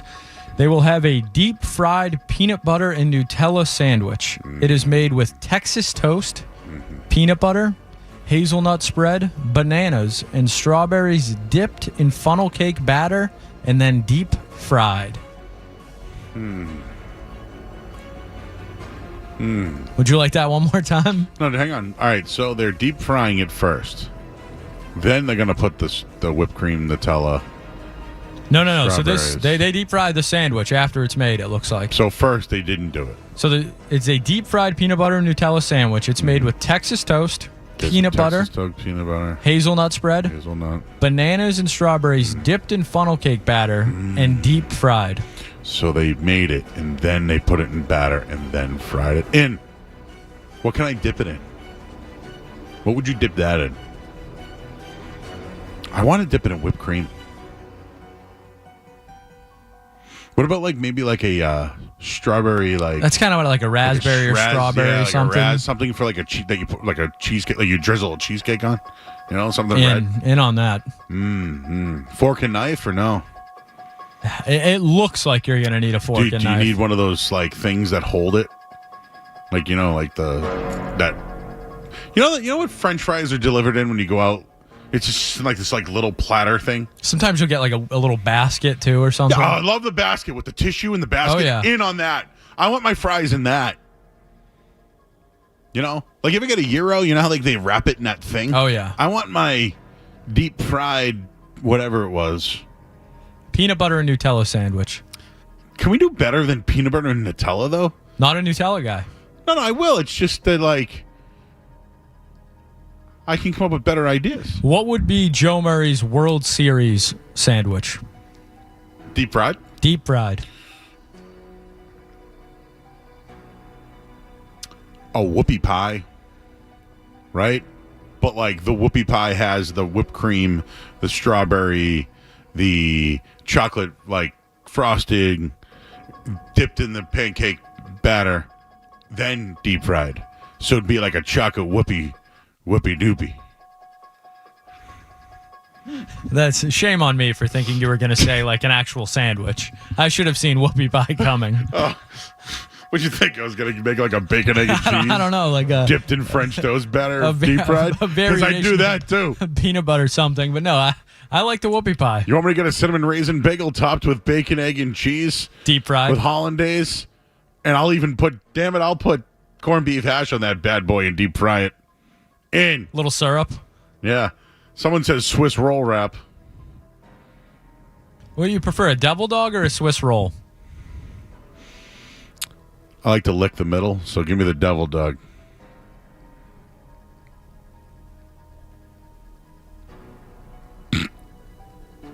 We're an informational program.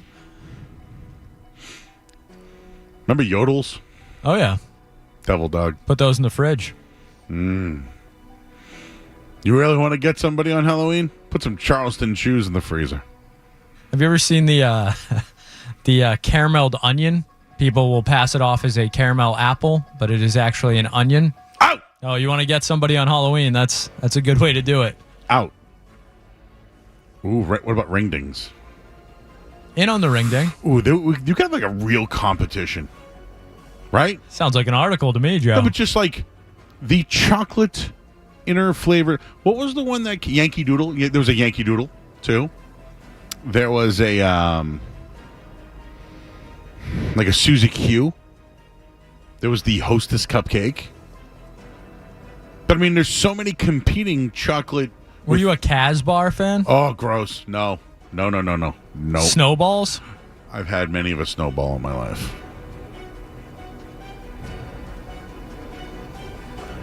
See, the devil dog's so simple and dry that's why I like to lick the cream.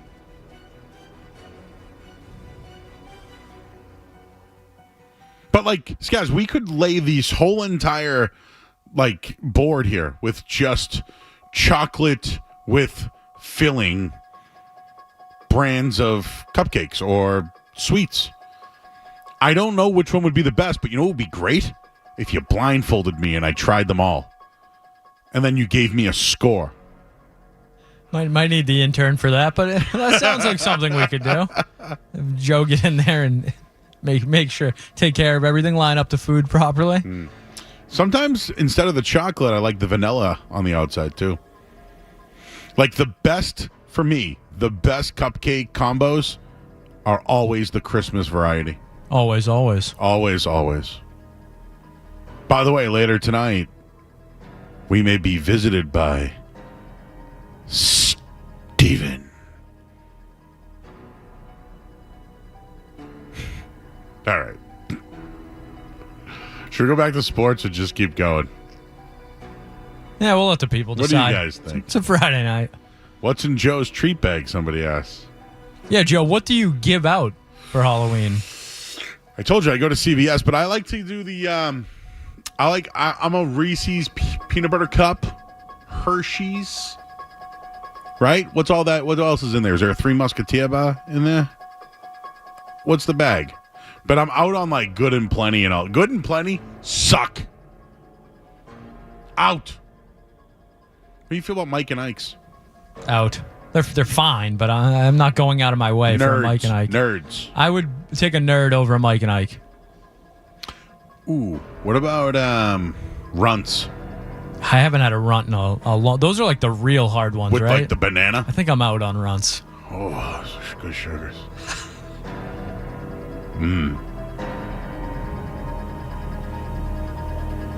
Reese's, Snickers, Butterfingers. Kit Kats. Oh, yeah. Anything with almonds or coconut, out. The worst are Whoppers, though. Those things suck. Oh, out on the Whoppers. Oh, those things. Who wants the that? Krabby Patties. Just or whatever. like, you know what? Retire those. Not for me. Or can you put something else in it?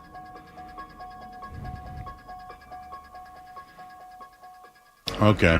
Well, it's Boston baked beans. What the hell? If I got a can of beans, pissed. I might smash it on their front porch.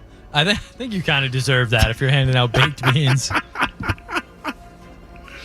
Kids getting farts all night long.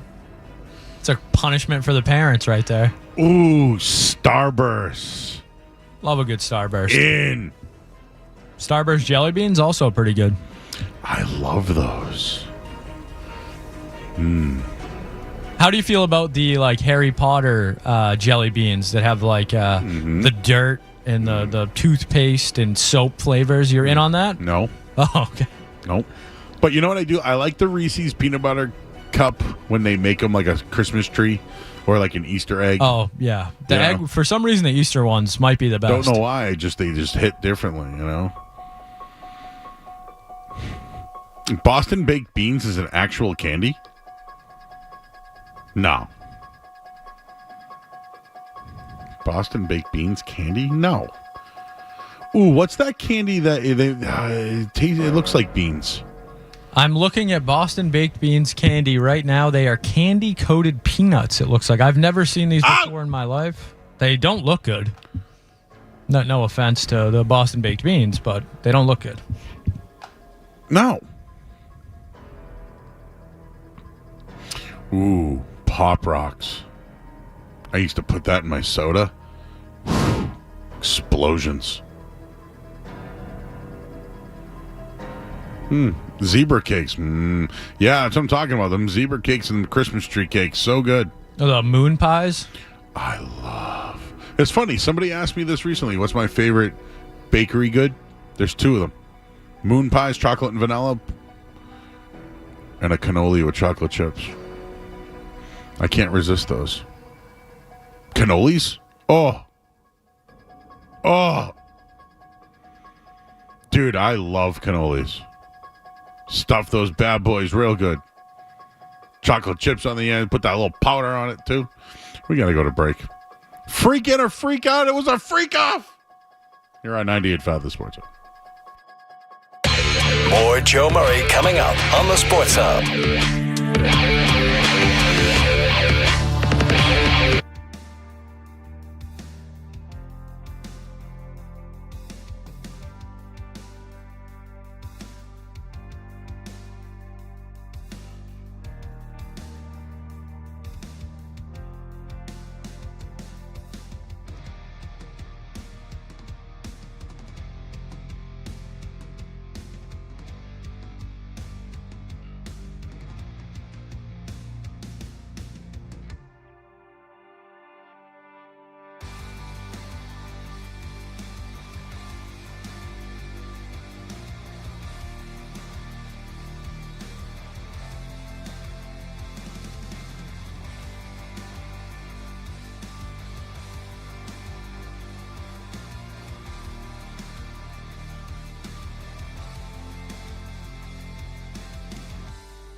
The leg.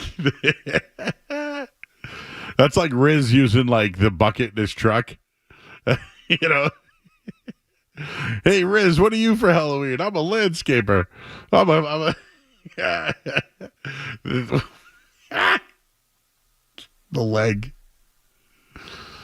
Oh, that was funny. If anybody was offended by anything that happened in the previous segment, have fun. It's Halloween. Nobody's smashing pumpkins or vandalizing. I apologize, but I am not sorry for that. We're having fun. It's fun, everybody.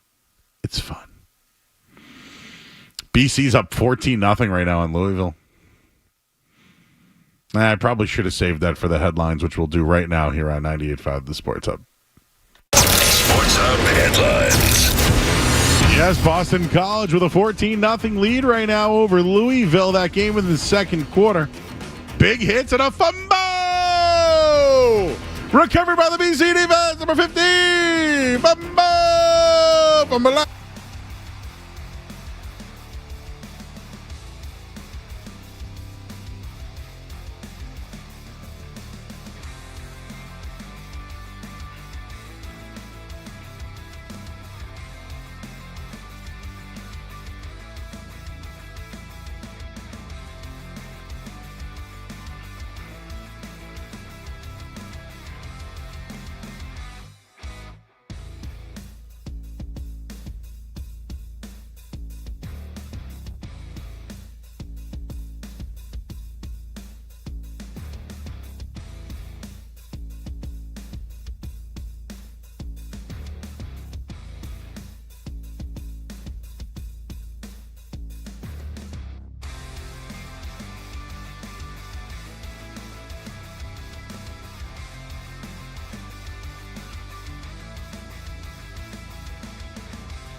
All right, back here, 98.5 the Sports Hub.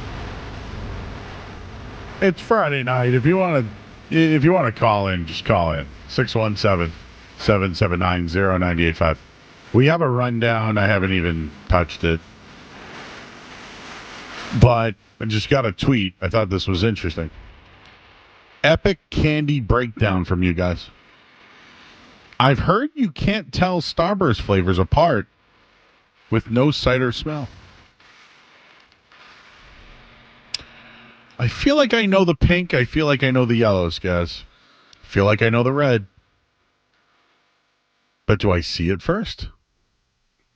That's a good taste test. Could I eat the Starburst and know what flavor it is without seeing it? I feel like I could be able to. We're going to have to put this theory to the test. We don't have full shows for a while, but we'll make time. We make videos. Yeah. Reels, they call them. The kids. I've never heard of that before. You know what I used to hear, though, back in, because I went to Catholic school?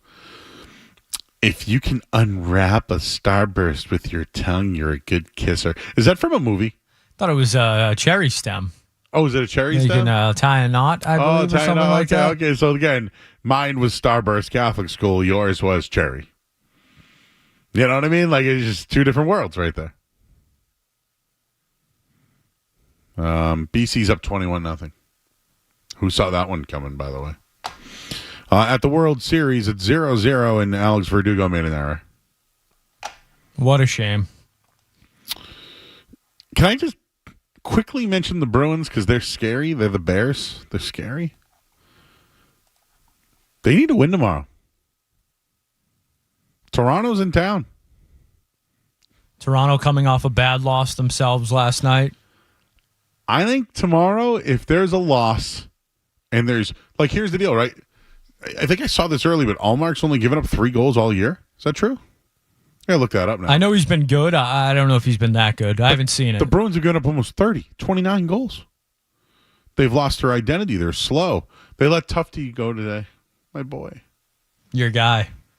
I think I might have walked by him today. Whatever. Tufte. Oh, Doug Flutie's on TV. Did you know that he played at BC? Threw a Hail Mary in 1985. How long ago? It's his birthday this week. Yeah. We did his birthday the other night. How long ago was that, Doug? 85 or 84? Before my time. 84 to 94, 04, 14, 20. That was 40 years ago. And it's still the biggest thing that's ever happened at BC. Do you know that? I feel like Nebraska's on that route now. I feel like some schools are on their way to that. Anyways, Bruins, tomorrow, big game. Or you might get an angry Monty. Or a nosed face killer.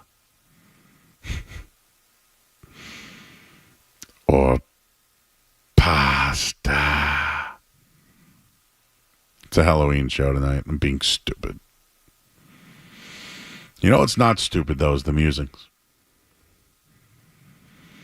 This one could be good. For those who like the morning show, I got something for you. We have our Halloween edition of Murray's Musings coming up next here on the Sports Hub. You're listening to Joe Murray on 98.5.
quick. Smelly.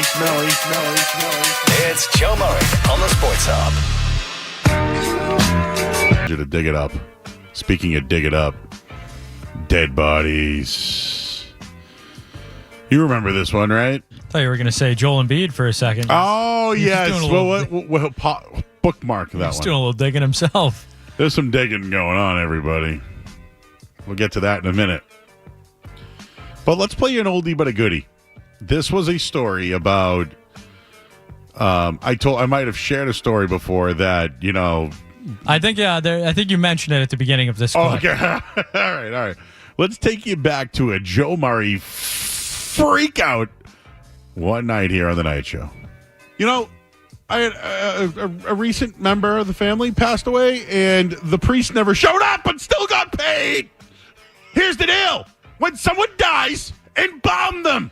Take out all their guts. What are we doing on our license? Do you want to be an organ donor? Was the 76-year-old woman an organ donor or not? How the hell is a person put in a casket and still alive? That means they're getting paid and not doing their job. When you take the body away, what are they doing? Are they just leaving the body there? Get in there. Do the autopsy. Embalm. Get everything out of there. Make the body gone. I would freak out. You hear that? Freak out. I would freak out if I went to somebody I love's wake and they're knocking. I'd fall over and freak and never be the same ever again. Ever. Ever. That was a freak out. One of my favorites over the last year and a half. Some guy in the chat said Joe's very soft, so I asked him, soft like poo? Depends on how hot it is out, I guess. Soft like what? Like a baby's bottom? Soft like what? Just like when you tell someone they're funny. Funny like what? Funny like a clown? Do I amuse you? Funny like I amuse you? Like funny I'm here for your entertainment? Like what's so funny about being soft? And I'm calling him out. I've written to him. The man hasn't responded. So I guess who's the soft one? I challenge a man on the internet calls man soft. Man challenges soft person. Soft person disappears. Speaking of soft, you ever drop a soft one? When you drop a soft one and you clog the toilet, right? What do? Do you plunge it? Oh, the guy said, no, I'm soft like has a challenging time taking criticism. Well, Colin, let's talk about it. Not sure he's familiar with the station or the show, but I think you handle it better than anyone else here. I got called multiple things this week, and I handled them all well. But like soft, like I can't handle. What criticism didn't I handle, SP? Let's talk about it. If you want, if you want to do it, we can do that. You want to fight the good fight, bro? Let's do it. I'm tough internet named SP. I was going to say, nothing screams tough like a... I'm SP, and I'm going to criticize Joe for not having a co-host. Blah. Skaz is my co-host. Got a problem with him? Yeah, probably. Bro, I responded. Loser. Very sensitive in the YouTube chat sometimes. Like, Skaz, I don't take criticism. Like, come on. It's half the job. I lose bets. You want to call me fat and stupid? Fine. What am I going to do? Fight you? What am I going to do? We're going to meet at the Charles River? What?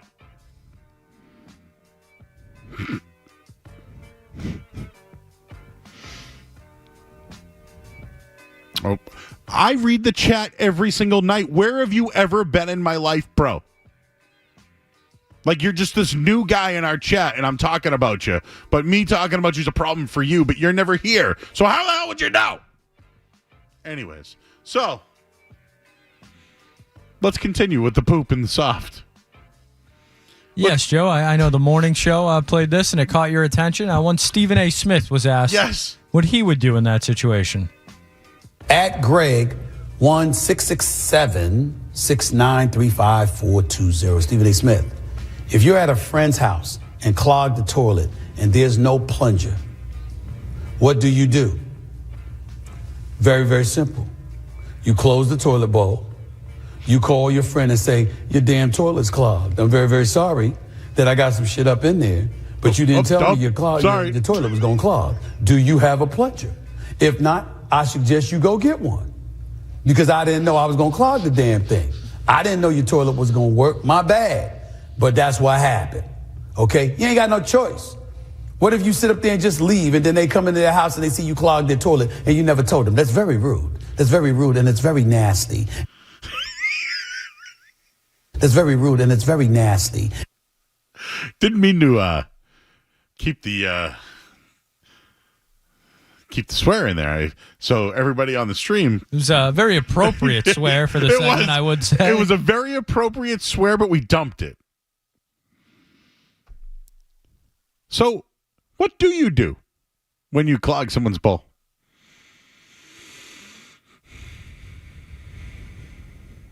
Did you ever see, remember, what was it? Dumb and Dumber? When he poops in the bowl but doesn't work? So, I'm not gonna lie to you guys. I'd be like, hey man, I use your bathroom, it's not flush. I think you gotta do something about that one. And I just want to warn you, bro. Kind of like Ace Ventura when he's like, do not go in there. Woo! Like one of those moments, you know? But anyways. So, it is the Halloween season, and we're doing a Halloween show. And it seems like somebody was a little bit upset that whenever they turn on the Sports Hub, they hear a lot about poop. Now, I'm glad they didn't call into this show, because I'm going to tell you right now, I'm childish, and I find farts and pooping very funny. So that's Skaz, you let it happen too. I would co-sign that, Joe. Sometimes it's even encouraged. Yeah, like if someone's like, you're immature and you're an idiot, I'm going to be like, yeah, but it's funny. Like, what are you doing? We're here to entertain. I like it. We had loaded phone lines on poop stories the other night. Like, somebody called Stephen A. Smith to ask him what to do. And he gave an answer, by the way. He said, you put the toilet seat down. You tell your friend. Because that's nasty. That's very rude, and it's very nasty. You got to keep that one in the rotation. Oh, that one was good. So anyways, the morning show, which is Duck.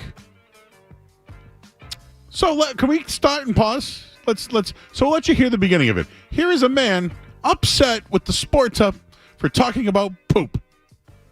Walter, go ahead. Why every time I turn into the show, you guys are talking about poop and vomit? I want to listen about sports or pop culture or music. The Biden it's the Biden administration. Real quick, time out. We talk about music, food, poop, pop culture. I have to say, I take umbrage with this right away. I'm pissed. No vomit talk on the Sports Hub. We don't do that. I only do vomit when I hate something. Like, the Patriots might bring back Josh McDaniels. Vomit. Mike Vrabel. Vomit. You know? Fred went political right away, but let's hear what else he has to say. It's ridiculous, and I've had enough of it. It's like Walter, don't say things you don't mean, Walter. And we're going to... Walter, you do not say things you don't mean. The show's not going to be in the air long if you keep talking about poop and vomit. Walter, listen, we're going to bring in Stephen A. Smith on this, and he's a sports analyst, so he's going to have something to say about it, too. It's out of hand, bro. Yeah. I don't want to listen to you talk about your friggin' bowel habits, bro. Hang on. I think we're going to get a little bit of Freddy Krueger. Don't call out Freddy. 1, 2, Freddy's coming for you.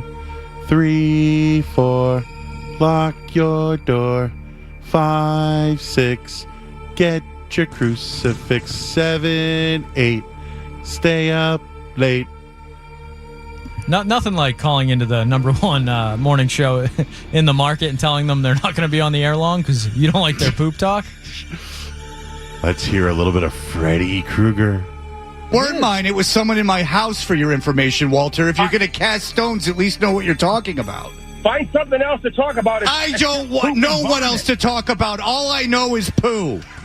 Oh, well, Walter, all I know is poo. Keep talking about poo. Walter, what else is there? Walter, what else is there to talk about but poop? Everybody poops. And the vomit thing is unfair. Your money talking about Walter, you calm down. First of all, you're out of control. And you're out of control. But I want to listen to the radio. I don't want you. I don't appreciate getting yelled at, and I think it's cruel. And I would hate to be someone in your orbit because they're obviously getting abused. Maybe you should wake up, look in the mirror. Walter, maybe you should wake up, look in the mirror, and realize that you have anger issues, and that everyone goes to the bathroom. And maybe if you just watch some German pornography, you could get more into it. You're a sick bastard, dude. Thank you, Walter.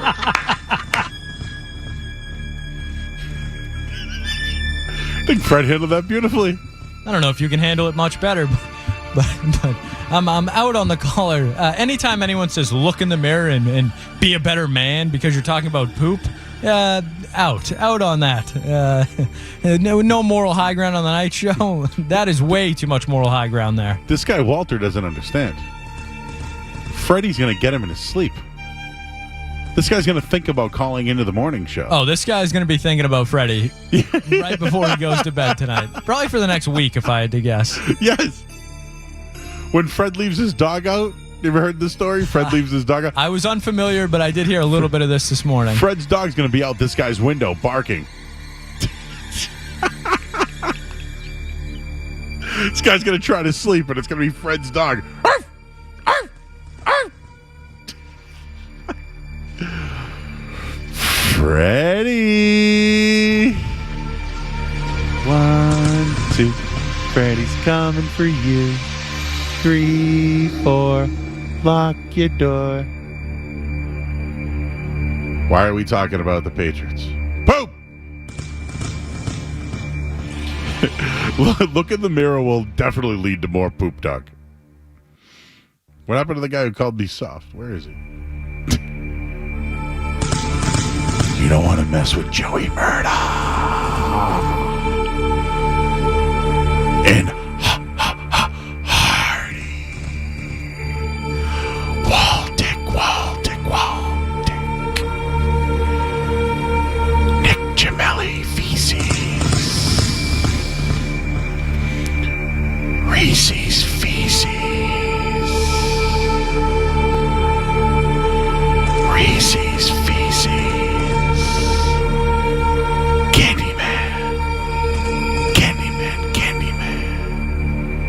Look in the mirror.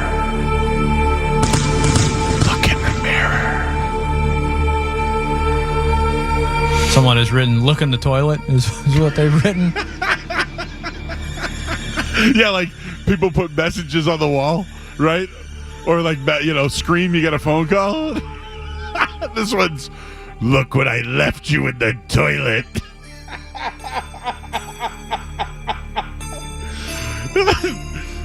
Instead of Saw, the movie's called Plunger. Flush.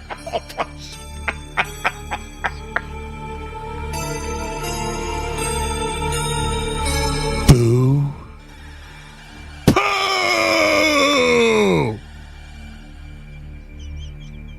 It's very rude and it's very nasty. Booty! All right. It's still alive! Jesus, freaked me out. When someone dies, you embalm them. You take out all their body parts. Make sure they're dead, please. Please. It's literally the bare minimum, right? How the hell is a person put in a casket? You know what's funny? It's still alive! What was the movie where they were transporting cocaine and dead bodies? What was that? Well, every once in a while when they went to go find the bodies, they'd fart. Because the bodies, Like when you die, right? You still have bubble guts. I do believe there is an evacuation of sorts. Yes. Those are the noises I want to hear. You're a sick man. I want to hear. You're a sick man. Just like Fred. I'm okay. I'm okay with that. Always.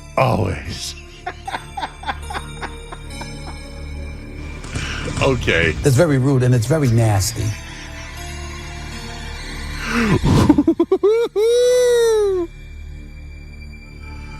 All right. Should we go back to sports? I don't even know if we should. Bubble guts. Dead bubble guts. Imagine the real Undertaker. That's what his music was. Dead body sounds.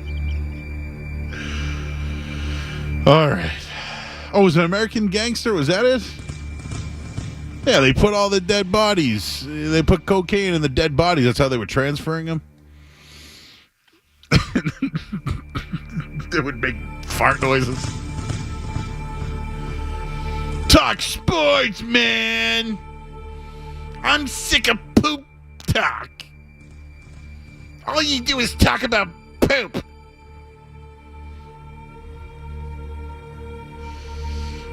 I mean, we can talk about the Patriots. I mean, would you rather talk about Patriots or poop? Not much of a difference right now. No, I mean, really. I mean, at least they're a dumpster fire. The poop's, like, funnier. Oh, yeah. We could come up with some funny names, like former basketball point guard Pooh Richardson. Or Dirk Nowitzki.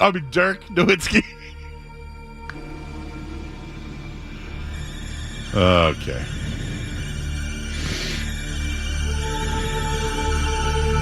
One, two, Freddy's coming for you. Who is the spookiest member of our YouTube chat? I think it's Einbein's leg.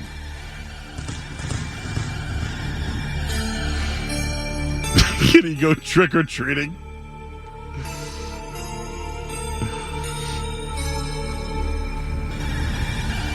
I don't know what that guy SP is talking about. That's how I know he doesn't know me. Literally, like, you're gonna poop your pants. Joe, do you believe that Paul Pierce once pooped his pants? Oh, this brings up what I just saw and just shared. So I've been told, I tell everybody I'm a sniffer. I sniff everything. I sniff food, I open boxes, I sniff boxes. I also sniff out when something, like, is just, the story doesn't sound right, you know? Like an MRI, for example. Yeah. Like, one guy reports it, but nobody else. So anyways, Joel Embiid's being investigated. Why? He's not going to play back-to-back games. But you know he was doing today? He's a picker and a sniffer! He picked his butt and then sniffed it. And I have video to prove it. Have you tweeted out said video? I have tweeted out at Joey Murr said video. We have ourselves a pick and a sniff. Doesn't mean he's a pickle sniffer. But he's a pick. And he's sniffing. He sniffed. I've shared it and I shared it already.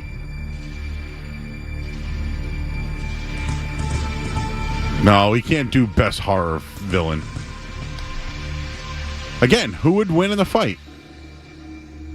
Michael Myers, Freddy Krueger, or Jason Voorhees? I hated Penny the Clown. I hate clowns. Out on clowns.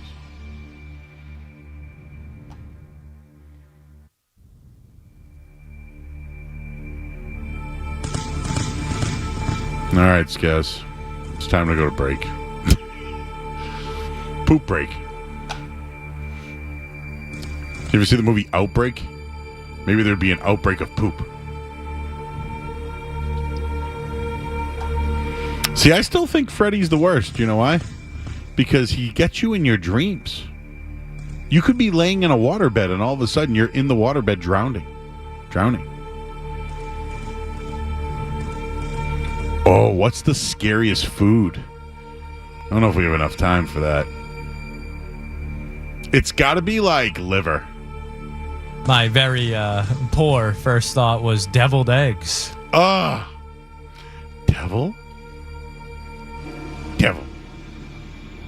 Devil. All right, we got the final hour of the show here. Halloween edition here on 98.5 The Sports Hub. WBZ-FM and HD Boston. Patriots! From the opening kickoff to the final play. Touchdown! Your home of the past. 98.5 The Sports Hub. Beasley Media Group Station. Sports Hub headlines.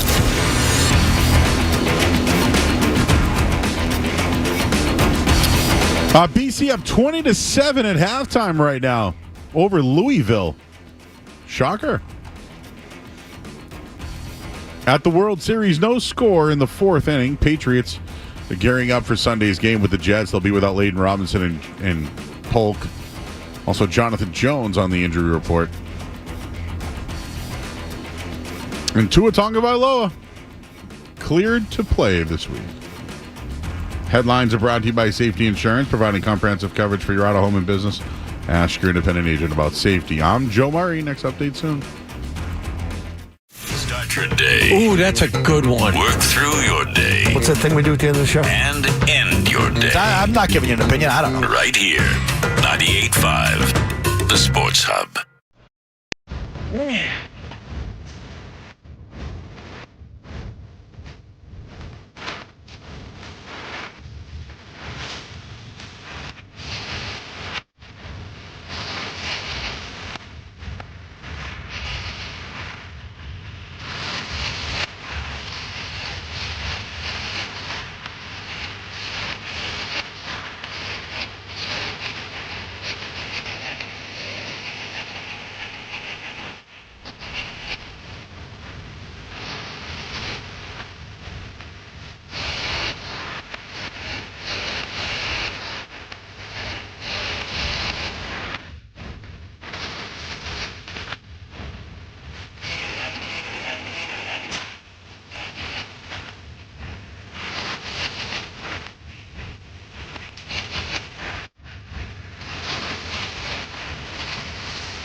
All right, back here at 98.5 The Sports Hub.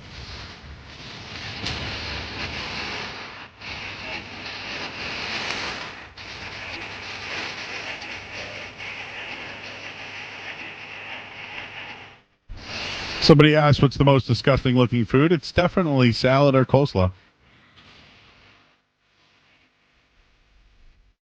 Right? Coleslaw's gross. A healthy wrap, says Super Joe. Jumbo home cooked meatball. Anyways. So this is the question I pose to everybody as we get back to sports, because who is this? This man on Twitter wrote to me. His name was, he actually deleted it now. Do you believe that? This guy trolled me and then deleted it. He said he also agreed with Walter the caller that he doesn't want to hear this either and wants sports talk. And then when I went to read it, it got deleted. He must have felt bad. A guy went to this buffet tomorrow. He wants me to know if I want to join. Ooh, that was a good-looking buffet, bro. Where is that place? You like a buffet, guys? It's been a long time, but it all depends on the buffet. Very situational. Ooh, this one's in Malden. Ooh. Huh. There's one in Revere, too. It's near me. The old station, we used to have a 10 buffets, guys.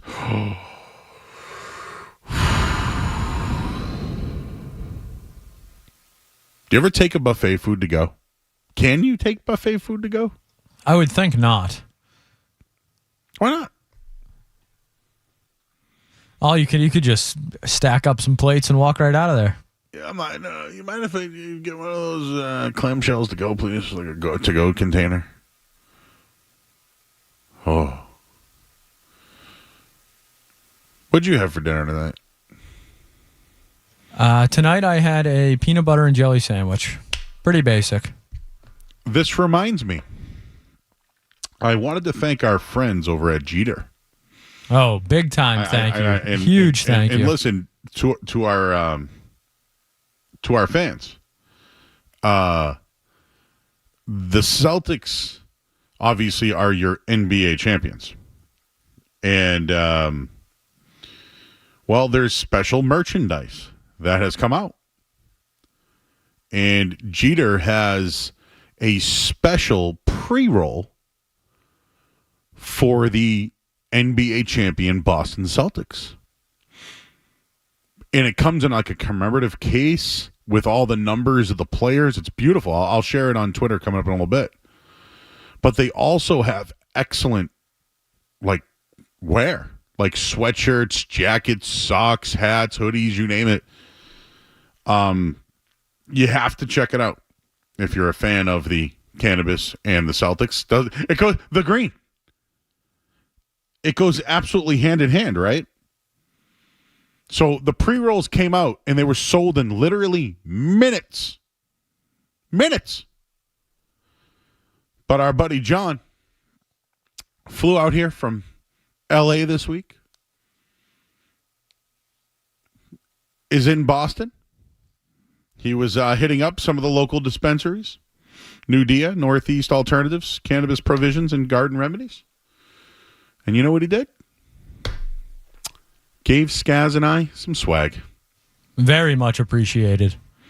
Very, very well done by Jeter. They look very clean. The cases are sweet. The apparel's really well done. Oh, I'm wearing it. I'm gonna wear this thing everywhere. But it's the 18th banner tribute, if you haven't had a chance to check it out. And they have a great apparel collection. They have like varsity jackets with the Jeter on the back with the Celtics logo, all the champ stuff. So obviously it goes hand in hand, Skaz. The green and the Celtics. But you can check it out at those local dispensaries, New Dia, Northeast Alternatives, Cannabis Provisions, and Garden Remedies. Absolutely beautiful. Beautiful apparel, and I'll tweet them out, but that box, Skaz, that's like one I'd keep forever, man. Oh, yeah, I'll be holding on to that. That's like a very, very nice commemorative collection there. So just wanted to thank our friends over there. All right, we got to hit the break. We got Show Me the Money coming up in a bit, and I'm going to give you a breakdown on Jets Patriots. We'll do that next here on the Sports Hub. More Joe Murray coming up on the Sports Hub.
All right, back here at 98.5 The Sports Hub. I'm Joe Murray. Just wanted to give you a quick breakdown on the Patriots and Jets this weekend. I'm not really sure which way to go with it when it comes to the Patriots because, the more I look at this, do they have a shot this week? They're 7-point underdogs, so, that's going to tell you that they're at least within a touchdown and they're at home. But are you going to lose at home again, back-to-back in a season versus the Jets and get swept?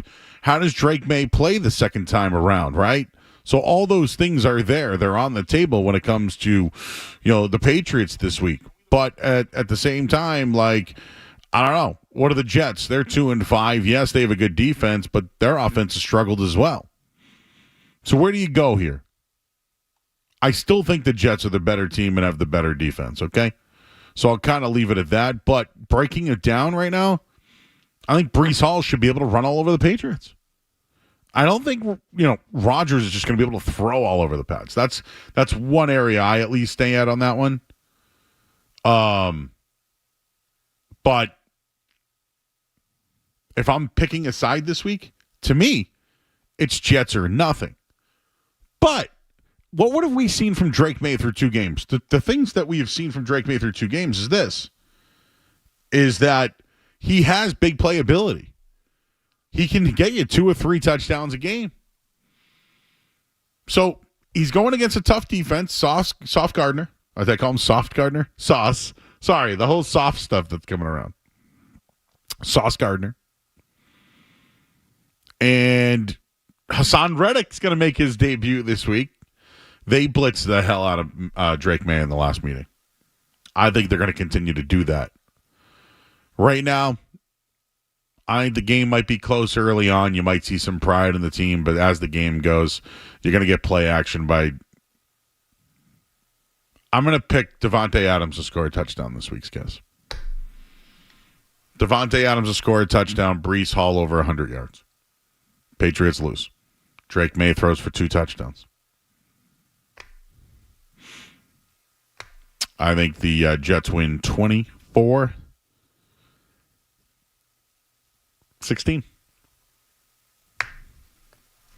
Let's talk to Bob. Bob's in Westboro. He's got a little thought on the Bruins. What's up, Bob? Well, I want to keep with your holiday Halloween theme that I just got done watching The Sixth Sense. Oh, yeah. And I saw dead Bruins. All right. My point is, when the hockey players take a shot from the blue line, the wings and centers are moving around. When I'm not a basketball player. I was a hockey player, and I have the vertical of the height of a Sunday Herald. But these guys just stand and watch. Do they have a play of how to get back to the ball, kick it back out, or drop it in for the 2?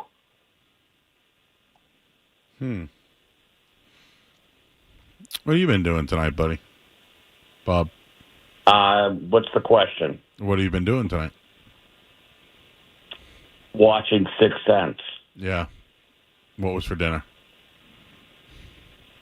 Chinese food. Oh, okay. I love it. What's your favorite? What kind of Chinese food? I had pad thai. I love pad thai. Did you put the little peanuts on top of it too with the sauce? No, they give me the peanuts. Oh, they gave them to you? Okay. What'd you drink tonight? Nothing. Really? You don't wash that down with anything? Nope. No water? Nope. So you went dry noodle? Nope. Diet Coke. Ah, okay. So you had Diet Coke. All right. I was just wondering what you ate tonight. Appreciate you calling, though. I wanted to share this with you guys because we have Joe Me the Money coming up next.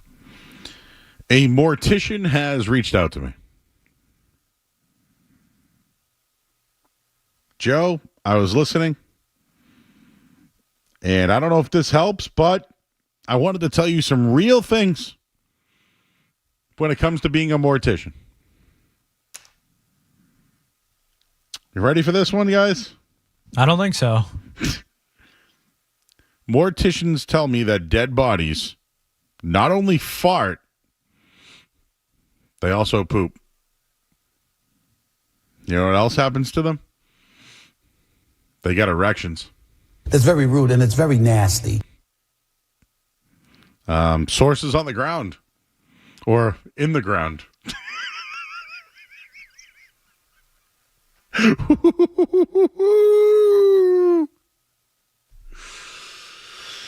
Joe Me the Money's coming up next here on 98.5 The Sports Hub.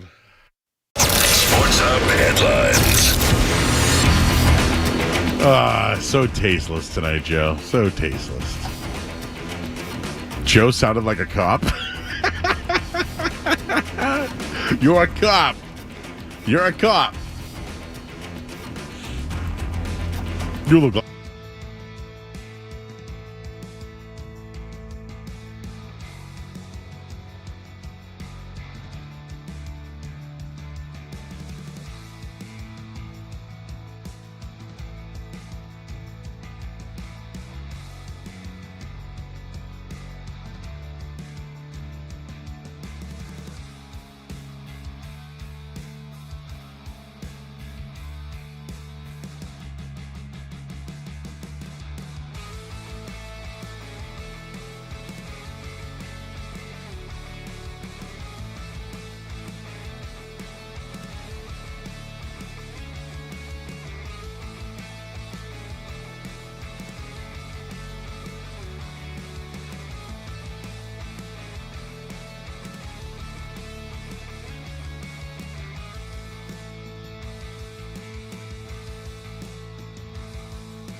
Are you ready, Jerry? I'm ready. Just want to make sure you're ready, brother. Here it is. Show me the money. Yo! Money!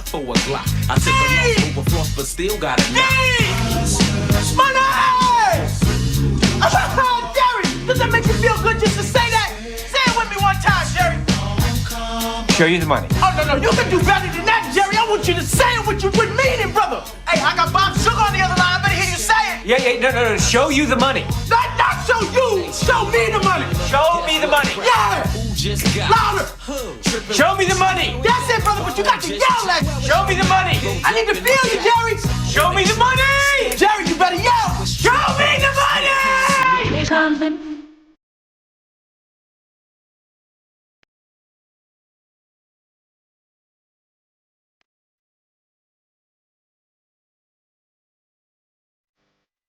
Show me the money! I got tons of bets for you. But it's a little bit different this week because it is the Halloween theme for us tonight. Skaz, this one's for you. I'm going all underdogs. Oh! All underdogs this week. Starting off in college football. Bill Belichick's son, Steven's got one of the better defenses in the country. Indiana's ranked 13th. They're 7-0. They're 6-point favorites. Sorry. Give me the Huskies +6 to cover. Oh! You want another underdog? How about an undefeated underdog? BYU, number 11 in the country, goes to UCF. They're 2.5-point favorites. They're going to go 8-0. I'm taking the BYU Cougars. Ooh! You want another underdog? Baylor's a 7-point favorite versus Oklahoma State. What? Sorry. The Cowboys covered last week. Baylor won last week. So you know what's going to happen? Cowboys are going to cover the touchdown. Give me the +7. Ring the bell. And one more in college football when it's Saturday night and LSU's playing. You don't fade them. You follow them. And they're a 1-point underdog this week. Give me the LSU Tigers +1 on the road. Ring that bell. On to the NFL. We all saw the Jaguars last week. They're underdogs again. They're taking on the Green Bay Packers. Green Bay now goes on the road at 5-2. Jaguars return home after 2 weeks in London. Teams that have done that have won the next game over 57% of the time. Give me the Jacksonville Jaguars to cover versus the Packers this week. +4. Ring the bell. Another one this week, the Buffalo Bills. Everybody loves the Bills. Can you pay my bills? Can you pay my telephone bills? Can you pay my automobiles? Can you pay my baby to make it chill? I'm fading the Buffalo Bills. Give me the Seahawks. +3 at home. Ring it. And finally, the 49ers can't lose again, can they? They're 3-4. There's injuries everywhere. The Cowboys stink. They can't win. The Cowboys really only do well on the road. I don't like the 49ers, so give me the Cowboys +4.5 to cover. 1, 2, 3, 4, 5, 6, 7. 7 bets for Joe Me the Money. All underdogs. Oh!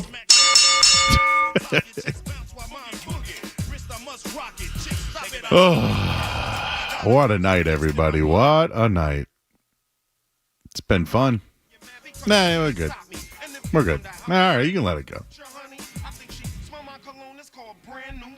Well, you know what? We'll wrap up this show here. I'll give you a prediction, Pats. I'll give you a couple of bets to follow, and Tell you what's going on in the World Series in this BC game. We'll wrap things up here on the other side. I'm Joe Murray, 98.5 The Sports Zone. You're listening to Joe Murray on 98.5.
Guess we'll have to do that another night. But just a couple of things to break down real quick. And again, I just wanted to thank our friends because the final hour of the show has been brought to you by Valvoline and Oil Change. Enjoy quick and convenient vehicle maintenance this month. Visit knowingandoilchange.com for 15% off your next drive-through oil change at Valvoline and Oil Change. Now open in Franklin, Billerica, and Peabody. So, where do we start? How about this weekend you get Celtics, Detroit on the road. I wonder if there's any off days. Like, does Horford take the night off or whatever? Because let's not forget, we got Milwaukee on Monday night. So would they rest someone to be ready to go on Monday? And just so you know, Monday, we will have an extended show until midnight with Sarong Battle. The Bruins play tomorrow. They have Toronto. The Bruins have given up 29 goals. They've lost their identity as far as being great goaltenders. They're too slow. They make too many penalties, and now they can't kill off power plays. They give up 3 straight power plays in 3 minutes the other night. So, we'll see what happens, but I think Jim Montgomery's on the hot seat, and I don't necessarily think it's his fault. I think it's more about the fact that the team that's been put together is very heavy this year. They wanted to be heavier so they could be more tough when it comes to the playoffs. But right now, you're starting to see that they're slow. And the other thing is they played against a fast team last night. So, you know, when you play against a fast team like that, it can be difficult. They made tons of mistakes. You know, we certainly saw that last night. The other things that I wanted to mention to you is the Patriots this week. The Patriots right now are 7-point underdogs. They're at home. They've lost 8 straight games at home. They're 1-10 in their last 11 games. 1-10 in their last 11 at home. And this would be the first time that they've lost consecutive games at home to the Jets. And I'll give you the numbers coming up in a second here. But that's been unheard of. Absolutely unheard of. And to give you some of these numbers, because I wanted to just be accurate on it. The Patriots have not lost consecutive games at home since the 2022-23 season. Like, that is absolutely wild. Now, they did lose in 2006 at home. Chad Pennington, they lost 17-14. Brady played that day. They lost 17-14 again. The other time that they lost at home to the Jets, Matt Castle was the quarterback in 2008. They lost 34-31 in overtime. It was Brett Favre who was the quarterback for the Jets. But in the 20 years from 2003 to 2022, the Patriots have only lost 2 games at home to the Jets. If they lose this week, it will be the first time since literally Bledsoe got injured against Mo Lewis. That's the last time they lost consecutive home games to the Jets. They've actually lost 5 straight games at home from 98 to 02. Like, this game is huge for the Patriots this week. I think they're going down. I don't think they can stop the run. But at the same time, I also don't think Aaron Rodgers is going to be able to throw the ball downfield against the Patriots. So do they just hand it off every play? Can the Patriots stop the defense? What are they going to do to slow down Breece Hall in the defense? I don't know.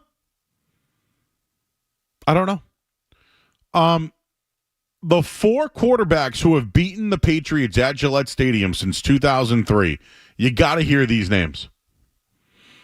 I mentioned Chad Pennington in 2006. I mentioned Brett Favre in 2008. Mark Sanchez beat them in a playoff game in 2010. After that, the last quarterback to win at Gillette Stadium as a member of the Jets, Trevor Siemian. Vomit. That's a vomit right there, Skaz. And now it can be Aaron Rodgers to that list. Like, those are the Jets quarterbacks? Woof. Would like that list of head coaches to go along with those quarterbacks as well. I think it would be an equally painfully bad list. Well, I off top of my head, I couldn't even do that. But wow. There's a lot on the line this week. All right, Joe. Since the year 2000, the Jets have had 1, 2, 3, 4, 5, 6, 8 head coaches, including Jeff Ulbrich. Can you name them? Okay. Their coach in 2000 was only their coach for 1 year. Rich Kotite. Ooh, God. Someone who has a tie to the Patriots. Maybe his son has a tie to the Patriots? Al Groh? Al Groh. Okay. Al Groh, Eric Mangini. Eric Mangini, 2006 to 2008. Okay. 2001 Rex to 2005 is the one before that. Rex Ryan, 2009 to 2014, after Mangini. Robert Saleh. Robert Saleh, 21 to 24. You're missing 2001 to 2005. What was it? No one. It wasn't Kotite. 105. You may see this man. Herm Edwards. Herm Edwards. Okay. Anybody else? I missed A someone? man that is coaching he's coaching in the NFC South now.